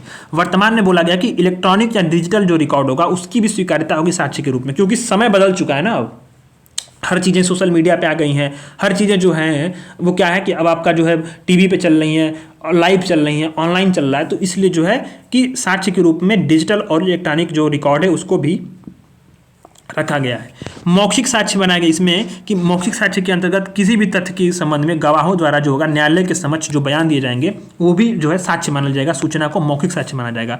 ज्वाइंट ट्रायल ये होगा कि एक ही अपराध के लिए एक से अधिक व्यक्तियों पर मुकदमा चलाने का मतलब है। मान लीजिए कि यदि कोई सुनवाई ऐसे अभियुक्त की अनुपस्थिति में की जाती है जो भगोड़ा है या दंड प्रक्रिया संहिता उसका अनुपालन करने में विफल रहा है, तो ऐसी सुनवाई को ज्वाइंट सुनवाई माना जाएगा। ठीक है, मतलब एक अपराध के लिए एक से अधिक जो व्यक्ति होगा उस पर मुकदमा चलेगा, उस पर यहाँ पे बात की जाती है। इसके लिए भी जो है प्रावधान इसमें किया गया है। अब एक आता है स्पेशल और लोकल लॉ। मैंने इसको पढ़ाया हुआ है, बहुत अच्छे से पढ़ाया हुआ था नवंबर महीने में। ठीक, तो स्पेशल लॉ का क्या होता है कि जो आपराधिक कानून जो ये पेश किए गए हैं ना, उसमें उसने जो है इस विधेयकों में स्पेशल और विशेष कानून को जो है दूर रखा। स्पेशल और विशेष कानून को नहीं रखा गया है। अब स्पेशल क्या कानून होते हैं और विशेष कानून क्या होते हैं? जैसे मान लीजिए लोकल कानून क्या होते हैं, जैसे यूपी का गैंगस्टर एक्ट है, उत्तर प्रदेश का गैंगस्टर एक्ट। योगी बाबा ने, आपको पता होगा, बहुत सारे अपराधियों को जो है धो दिया। कैसे धो दिया? यूपी गैंगस्टर एक्ट बनाया और उसमें कार्रवाई की, बुलडोजर खूब चलाया और एक ही एफआईआर पे जो है सीधे सीधे गैंगस्टर एक्ट लगा करके उन लोगों की कमर तोड़ दी। ठीक, तो ये क्या हुआ? ये आपका हो गया जो है स्थानीय कानून यानी लोकल लॉ। क्यों लोकल लॉ? क्योंकि यूपी का जो गैंगस्टर एक्ट है वो यूपी में लागू होगा, बिहार का राज्य जो है वो बिहार की सरकार उसको लागू नहीं करेगी। तो ये आपका हो गया लोकल लॉ। जैसे अभी ये होता है कि भारत का विशेष भूभाग, जैसे मान लीजिए कि महाराष्ट्र मकोका लगाता है, महाराष्ट्र लगाता है मकोका, जो संगठित अपराध करेंगे, आतंकवादी गतिविधियों को बढ़ावा देंगे, मकोका लगाता है। ठीक, तो ये लोकल लॉ हो गया। स्पेशल लॉ हो गया यूएपीए, जैसे कि किसी विशिष्ट मुद्दे पर जो कानून बनता है। जैसे मान लीजिए कि जो भी गैर कानूनी गतिविधि करेगा, राष्ट्रद्रोह करेगा, भारत सरकार के खिलाफ साजिश करेगा, या फिर मतलब सरकार को गिराने की साजिश करे, ऐसा कोई हो जो कि भारत की संप्रभुता को नष्ट करे, तो उस पर क्या होगा? यूएपीए सरकार लगाती है। यूएपीए जो क्या होगा? विशिष्ट उद्देश्य के लिए होगा। जैसे मान लीजिए कोई आतंकवादी गतिविधियों के लिए प्रयास कर रहा हो, ठीक, मतलब उसके लिए जो है स्पेशल लॉ बनता है, तो किसी विशिष्ट उद्देश्य के लिए, तो उस विशिष्ट उद्देश्य को बोलते हैं स्पेशल लॉ। तो जो आपराधिक कानून सुधार किए गए हैं आईपीसी में, सीआरपीसी में, साक्ष्य अधिनियम में, वो स्पेशल लॉ और लोकल लॉ को शामिल नहीं किया गया है। ठीक है, एक बात को आपको ध्यान देना है, इसको दूर रखा गया है, बस यही न्यूज में है, ये बस आपको ध्यान देना है। ठीक, बात खत्म। अब आता है आपका registration of birth and death amendment 2023। ये बनाया गया है। जन्म और मृत्यु पंजीकरण अधिनियम 2023 को पारित किया गया हाल ही में, और यह जन्म और मृत्यु पंजीकरण अधिनियम 1969 को संशोधित करता है। ठीक, तो जन्म और मृत्यु के जो अधिनियम उसके प्रमुख उपबंधों पर नजर देते हैं तो भारत में जन्म और मृत्यु के विनियमन और पंजीकरण का यह जो एक्ट है वो प्रावधान करता है, और इस कार्य के लिए अधिनियम में रजिस्ट्रार जनरल ऑफ इंडिया की नियुक्ति का भी प्रावधान करता है। ठीक, अधिनियम को जो 3 स्तर पर लागू होगा, एक राज्य पे, जिला पे और स्थानीय स्तर पे। ठीक, तो राज्य पे मुख्य रजिस्ट्रार, जिला रजिस्ट्रार और रजिस्ट्रार की नियुक्ति होगी, और नियुक्ति कौन करेगा? राज्य सरकार करेंगी। ठीक, अब रजिस्ट्रार से किसी भी व्यक्ति का मृत्यु और जन्म से प्रमाण पत्र मांगा जाएगा, उसकी सुविधा देता है। और यह जन्म और मृत्यु जब होगी तो ये घर का मुखिया का कर्तव्य है कि वो रजिस्ट्रार जनरल ऑफ इंडिया को रिपोर्ट करे। जब मृत्यु अस्पताल में होगी तो उसका रिपोर्टिंग कौन करेगा? जो प्रभारी चिकित्सा अधिकारी होगा वो उत्तरदायी होगा। बच्चे के जन्म के बिना भी जो है बच्चे के जन्म करें, बच्चे के नाम के बिना भी जन्म प्रमाण पत्र प्राप्त किया जाएगा, इसमें प्रावधान किया गया है। और सबसे इंपॉर्टेंट बात यह है कि जन्म और मृत्यु का पंजीकरण किसकी सूची के अंतर्गत आता है? तो आता है वो समवर्ती सूची के अंतर्गत आता है जन्म और मृत्यु का पंजीकरण। किसी भी व्यक्ति का जन्म हो रहा हो या किसी व्यक्ति का मृत्यु हो रहा हो, उसका पंजीकरण जो कराना है वो आपका समवर्ती सूची के अंतर्गत आता है, राज्य सूची के अंतर्गत नहीं आता है, ध्यान दीजिएगा। अब इस अधिनियम में 2023 में कुछ उपबंध किए गए हैं। कौन सा? कि जन्म और मृत्यु का डेटाबेस। ठीक है, यह बनाया गया कि इसका जो है जन्म और मृत्यु का जो है भारत का रजिस्ट्रार जनरल ऑफ इंडिया जो होगा वो एक राष्ट्रीय डेटाबेस बनाए रखेगा, और ये जो है ये क्या करेगा? इसका दायित्व तो किसको सौंपा गया है? मुख्य रजिस्ट्रार और रजिस्ट्रार को सौंपा गया है। ठीक, राज्य स्तर पर भी ऐसे ही जो डेटाबेस बनाए रखे जाएंगे, इलेक्ट्रॉनिक जो प्रमाण पत्र होगा। ठीक है, अब इसमें जो है अधिनियम के तहत जन्म और मृत्यु का जो प्रमाण पत्र वो डिजिटल पंजीकरण हो, इलेक्ट्रॉनिक वितरण हो, ये सब चीज़ों का बताया गया है। आधार से इसको लिंक किया जाएगा। जन्म का जब पंजीकरण होगा तो माता पिता का सूचना और देने वाले दोनों का सबका आधार नंबर दर्ज करके आधार से लिंक किया जाएगा। कनेक्टिंग डेटाबेस होगा, मतलब इसको जो है इस अधिनियम के तहत ऐसा होगा कि मतलब जनसंख्या रजिस्टर, मतदाता सूची, राशन कार्ड सब में जो है इसको कनेक्टिंग डेटाबेस बना करके सारे जो डेटा है उसको एक जगह पे एकत्रित किया जाएगा। अपील की प्रक्रिया होगी। मान लीजिए कि कोई कार्रवाई या उसके आदेश से सहमत है रजिस्ट्रार जनरल ऑफ इंडिया से या रजिस्ट्रार से, तो जो है वो जिला रजिस्ट्रार या मुख्य रजिस्ट्रार के पास अपील करेगा। मतलब रजिस्ट्रार या जिला रजिस्ट्रार की कार्रवाई से कोई असहमत होगा तो 30 दिनों के भीतर जो है जिला रजिस्ट्रार के पास या मुख्य रजिस्ट्रार के पास वो अपील कर पाएगा। ठीक है, ये इसका नियम है। प्रेस और पत्र पत्रिका पंजीकरण अधिनियम 2023 दिसंबर महीने के मैगजीन में ही इसको मैंने पहला आर्टिकल इसी को पढ़ाया था। ठीक है, इसको बहुत अच्छे से पढ़ाया था मैंने, और इसके बाद जो है छोटे छोटे जो है हम लोगों को पढ़ने हैं आर्टिकल्स इंटरनेट शटडाउन को। इसके बाद हमारा जो कंटेंट ये खत्म हो जाएगा। ठीक, तो जल्दी से इसको खत्म करते हैं। प्रेस और registration of periodicals PRP act 2023 राष्ट्रपति ने इसको जो है मंजूरी दे दी है, और यह अधिनियम बन चुका है। किसकी जगह पे? औपनिवेशिक कानून था प्रेस और पुस्तक पंजीकरण अधिनियम 1867, उसके जगह पे इसने जो है इसका जगह ले लिया है। तो हम लोग समझते हैं 1867 से पहले कौन कौन सा प्रेस एक्ट था और उसके बाद क्या हुआ था। सारी जो चीज़ें पहले ऐतिहासिक परिप्रेक्ष्य को समझते हैं और प्रमुख अंतरों को समझेंगे, ये कंटेंट खत्म हो जाएगा। तो अब जब प्रेस सेंसरशिप एक्ट आया था 1799 में सबसे पहले, तो ये किसके दौरान पारित किया गया था? जो लॉर्ड वेलेस्ली था ना, उसके दौरान पारित किया गया था। कैसे, क्यों पारित किया गया था? कि जो ऐसा उसको आशंका था कि फ्रांसीसी जब आक्रमण होंगे तो उसने प्रेस पे प्रतिबंध लगा दिया। ठीक है, तो उसी के लिए इसको जो है लागू किया गया था 1799 में। बाद में 1818 में लॉर्ड हेस्टिंग ने इसको वापस ले लिया। फिर लाइसेंसिंग विनियमन अध्यादेश आया था 1823 में। किसके द्वारा पारित किया गया था? गवर्नर जनरल जॉन एडम्स के कार्यकाल में। ठीक, इसमें यह था कि कोई भी व्यक्ति था कि पंजीकरण के बिना प्रेस शुरू नहीं करेगा, उसका उपयोग नहीं कर पाएगा। राजा राममोहन राय जो थे उनका समाचार पत्र कौन था? मीरातुल अखबार और संवाद कौमुदी भी था। तो मीरातुल अखबार को बंद करना पड़ गया था इसी एक्ट के कारण। फिर आता है प्रेस एक्ट 1835। बहुत इंपॉर्टेंट है ये भी कि प्रेस एक्ट 1835 क्या था?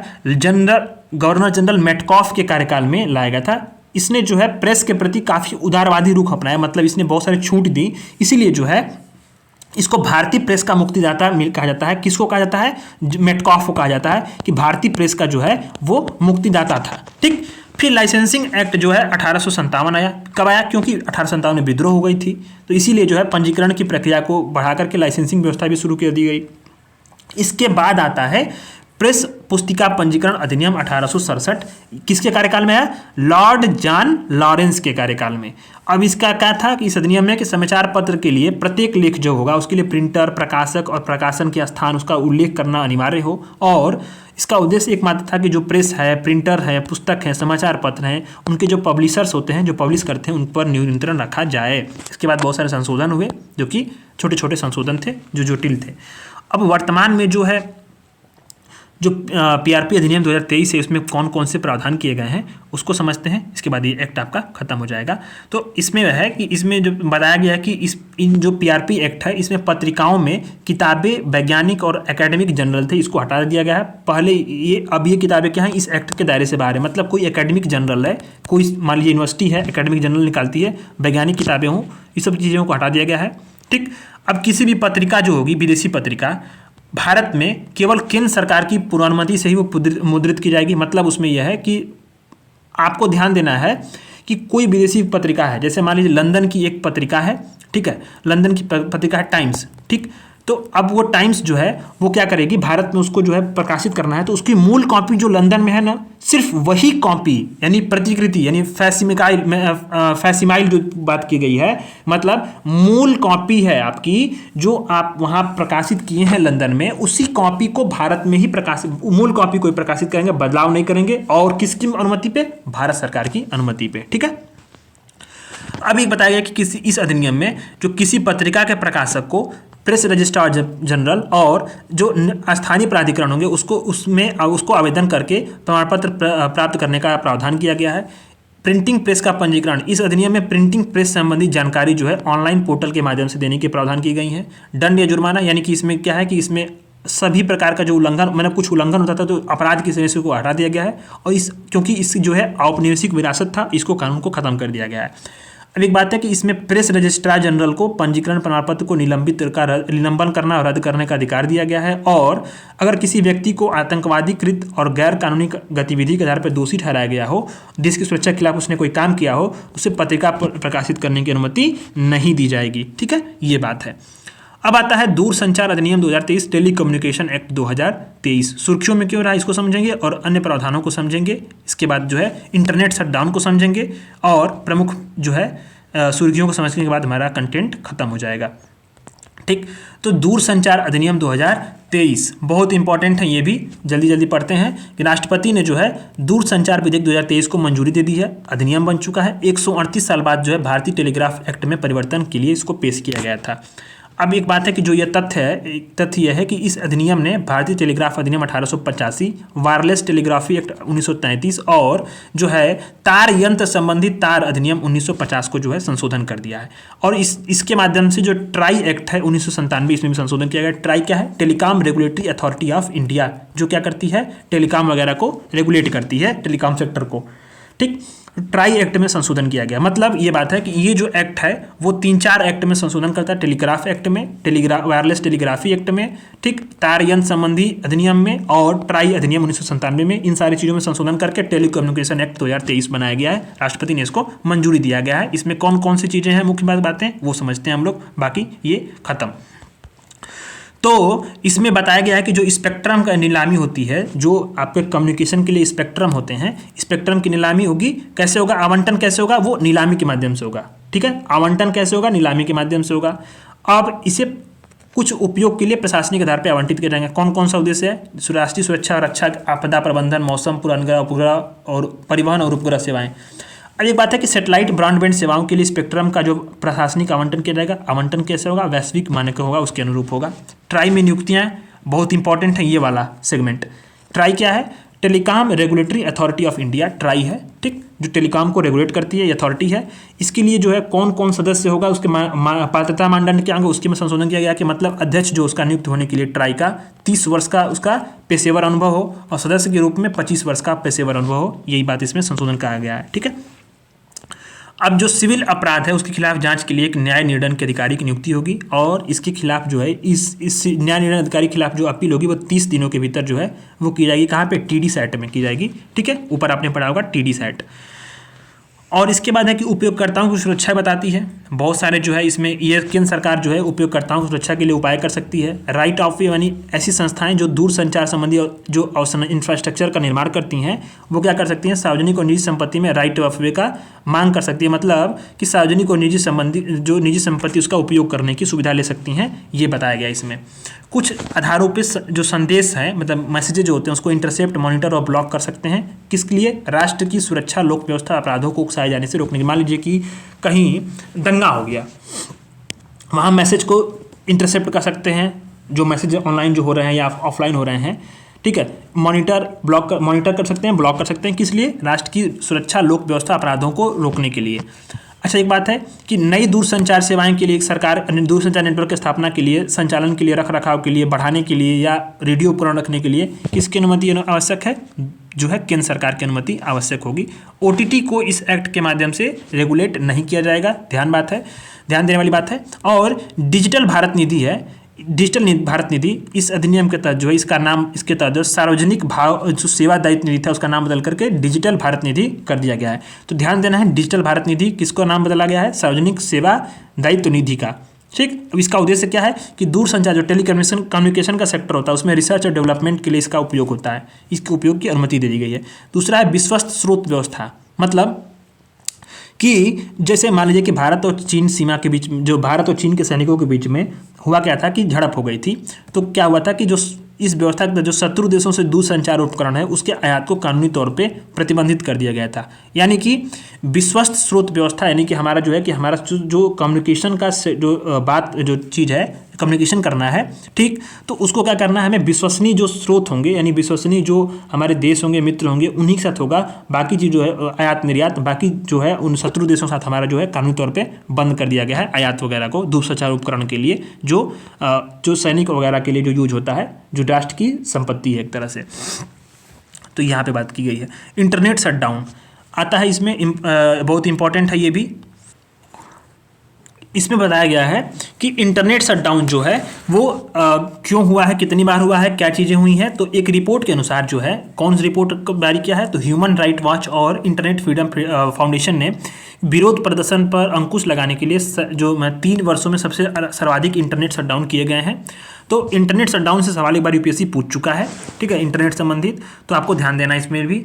तो इंटरनेट शटडाउन के अंतर्गत क्या होता है कि इंटरनेट सेवा को पूरी तरह से ब्लॉक कर देना, इंटरनेट की स्पीड को धीमे कर देना या किसी विशिष्ट कंटेंट को प्रतिबंधित कर देना, ये शामिल होता है।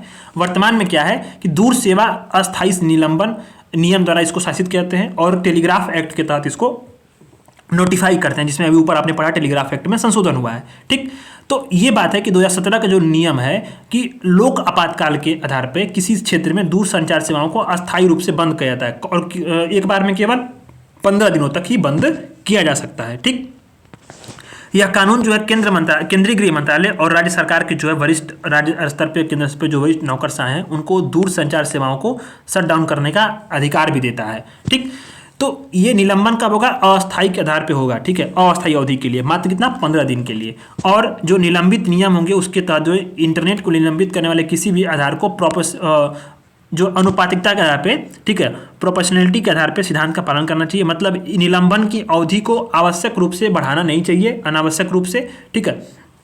ध्यान देना आपको कि 15 दिन का जो है ये मैक्सिमम जो टाइम होता है बंद करने के लिए। फिर इसके बाद जो है समीक्षा होगी और फिर इसके बाद जो है मतलब इंटरनेट शटडाउन किया जाएगा।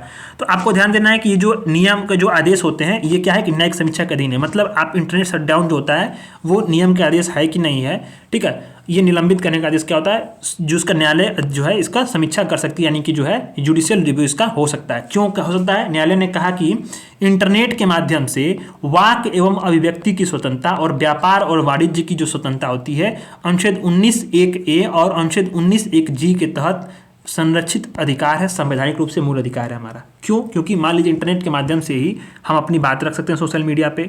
व्यापार और वाणिज्य, जैसे कि अभी ऑनलाइन जोमेटो, टोमेटो जो सब चलता है होटल वगैरह, बुकिंग वगैरह, ठीक है, ये सारी चीज़ें कहाँ हैं? ये आपके इंटरनेट के माध्यम से संचालित होती हैं। तो ये क्या है, आपका व्यापार और वाणिज्य की स्वतंत्रता भी होती है, इसका भी अधिकार का उल्लंघन हो रहा है। तो यही बातें हैं, ठीक। अब आता है other important news. Other important news पढ़ के हमारा जो है पूरा ये मैगजीन खत्म हो जाएगा। तो पढ़ते हैं हम लोग, cable television network regulation act 1995 सूचना प्रसारण ने इसकी जो है संशोधनों को अधिसूचित कर दिया है, जिसमें क्या है कि वो ये जो संशोधन है उन प्रावधानों के कार्यान्वयन के लिए जो है एक फंक्शनल जो है सिस्टम बनाएंगे जो जिसमें कुछ कृत्यों को गैर आपराधिक घोषित किया गया है। जैसे इसका उद्देश्य क्या है, इस जो संशोधन का, बस इसको जान लीजिए, अभी अधिसूचित किया है, हुआ नहीं है, ठीक है। बस इसको आपको जानना है कि मतलब हमें अधिक व्यवसाय अनुकूल बनाना है टेलीविजन नेटवर्क को, निवेशकों का विश्वास बढ़ाना है, ईज ऑफ डूइंग को जो है बिजनेस में वृद्धि कर देना है, ठीक। कारावास के जो प्रावधान थे उसके लिए दंड, जो पैसे वाला दंड लगेगा, परामर्श और चेतावनी के रूप में गैर मौद्रिक सजा दी जाएगी। ये सब चीज़ें बताई गई हैं यहाँ पे, इसको छोड़ दीजिए, बाकी कुछ नहीं, इंपॉर्टेंट नहीं है। यहाँ पे समझिए ये वाला कि संसद ने अधिवक्ता संशोधन विधेयक 2023 पारित कर दिया। ये इंपॉर्टेंट है। क्यों पारित किया है? एक टाउट, समझिए टाउट क्या होता है, एक ब्रोकर होता है। जैसे मान लीजिए कि दलाल होते हैं ना, जैसे कि आप जाएंगे किसी कचहरी में तो वो पैसा लेगा, दलाल करेगा रुको मैं आपका काम करा देता हूँ, वो क्या अगर किसी वकील को जो है उपलब्ध कराएगा, ये भाई ये आपका काम कर देंगे, आप जाएंगे वो काम कर देगा। तो दलाल जो होता है वो टाउट होता है, ब्रोकर होता है दलाल, सीधे सीधे समझो। तो इसी टाउटिंग को जो है दंडनीकृत बना दिया गया है इस अधिनियम में। मतलब अगर कोई जो होगा, अब ऐसा क्या होगा कि जो प्रत्येक हाई कोर्ट होंगे, जिला न्यायाधीश, ऐसे जो दलाल होंगे उनकी सूची तैयार करेंगे और प्रकाशित करेंगे और उनको न्यायालय परिसर में रोका जाएगा, क्योंकि क्या है, न्यायिक प्रक्रिया को महंगा बनाते हैं, धीमा बनाते हैं, और ऐसे जो है वो क्या करते हैं, आम लोगों को जो है परेशान भी कर देते हैं दलाल, ठीक है। इसी के लिए जो है ये अधिवक्ता संशोधन विधेयक 2023 पारित किया गया है, बहुत इंपॉर्टेंट है, ध्यान देना आपको, टाउट, ठीक। कमीशन ऑफ इंक्वायरी एक्ट 1952, ये बड़ा इंपॉर्टेंट है। अभी हाल में मणिपुर में हिंसा हुआ, मैंने आपको बताया था, ये आर्टिकल मैंने पढ़ाया भी है। तो मणिपुर में हिंसा हुआ, जहां बहुत अभी भी हिंसा चली रही है, तो उसके लिए केंद्र सरकार ने जो है उसी जांच के लिए एक जांच आयोग के गठन की नोटिफिकेशन जारी की। अब किसके एक्ट के तहत क्या था? जांच आयोग अधिनियम 1952 के तहत इसको गठित किया गया। यह अधिनियम बताता क्या है कि केंद्र सरकार और राज्य सरकारों का जो पब्लिक इंटरेस्ट होगा ना, उसके मामलों की जांच के लिए जांच आयोग गठित करना अधिकृत कर देता है ये अधिनियम, ठीक। केंद्र सरकार क्या करेगी, जो संविधान की जो अनुसूची 7वीं है, उसकी सूची 1 और 3 में उल्लिखित किसी भी प्रविष्टि संबंधित किसी भी मामले की जांच के लिए एक आयोग गठित कर देगा। मतलब जो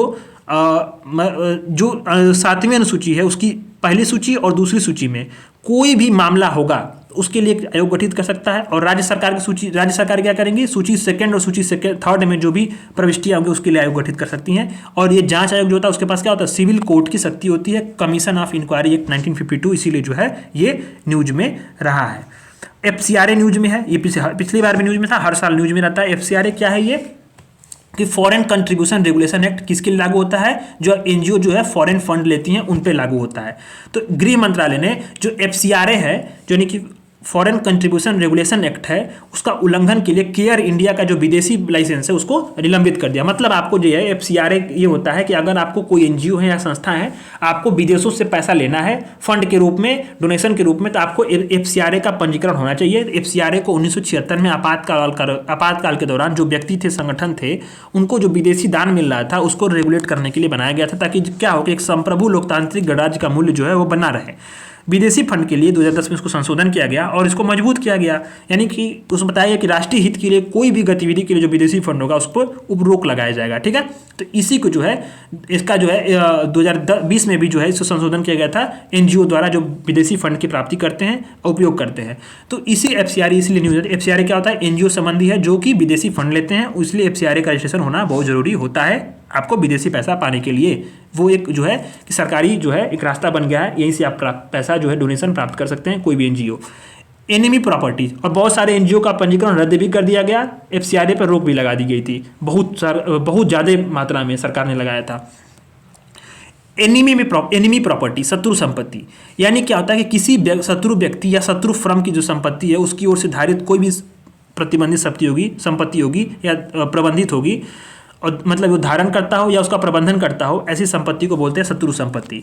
शत्रु संपत्ति क्या होता है, शत्रु हो हमारा, या फिर शत्रु व्यक्ति हो या शत्रु फर्म का आशय होता है ऐसे देश से जो क्या हो, भारत का रक्षा अधिनियम 1962 और भारत रक्षा नियम 1962 और भारत रक्षा अधिनियम 1971 और भारत रक्षा नियम 1971 तक जो क्या हो, शत्रु के रूप में, जैसे मान लीजिए पाकिस्तान का हो, चाइना का हो, और उसके द्वारा कोई व्यक्ति यहाँ पे जो जमीन रख रहा, मान लीजिए कोई जमीन लिया हो, प्रॉपर्टी बनाया हो, या कोई प्रॉपर्टी को मैनेज कर रहा हो, वो क्या होगा, आपका शत्रु संपत्ति होगा, ठीक है। अब इन्हीं जो प्रॉपर्टीज होंगी उनके प्रबंधन के लिए 1968 में शत्रु संपत्ति एक्ट बनाया गया था। इस पर शायद सवाल एक बार पूछ चुका है यूपीएससी, ठीक है। तो इस कानून को क्या इसके कानून के तहत जो है कि custodian of enemy property in India को शत्रु संपत्तियों के प्रबंधन और संरक्षण का अधिकार दिया गया है। और कौन कार्य किसके अंतर्गत कार्य करती है custodian of enemy property in India? गृह मंत्रालय के अंतर्गत जो है एक बनाया गया जो अथॉरिटी है जो क्या करती है, शत्रु संपत्तियों का प्रबंधन करती है और संरक्षण करती है, ठीक है। तो ये आपको ध्यान देना है। और 2017 में इस पर संशोधन भी हुआ था। यह शत्रु संपत्ति को जो है इस शत्रु से अन्य व्यक्तियों को हस्तांतरित करने की अनुमति देता है, मतलब कोई दूसरा व्यक्ति इसको खरीद सकता है, ले सकता है, ये बताया गया था। तो ये आपका पूरा सेक्शन कंप्लीट होता है मैगजीन का। और आज के बाद आपका जो है पॉलिटी एंड गवर्नेंस मैंने जो है 5 क्लासेस में आप देख लीजिए इंडेक्स, 5 क्लासेस में मैंने पूरी पॉलिटी एंड गवर्नेंस को खत्म करा दिया है। 5 क्लासेस की जो लिस्ट है वो आपके प्ले लिस्ट में बनी हुई है, आप देख सकते हैं, 2-3 बार देखिए, आपका डिवीजन हो जाएगा, ठीक है। सारी चीज़ों को मैंने कवर किया इसमें।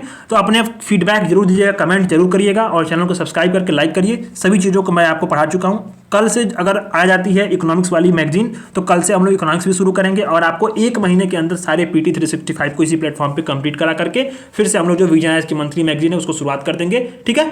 तो सपोर्ट करते रहिए, धन्यवाद।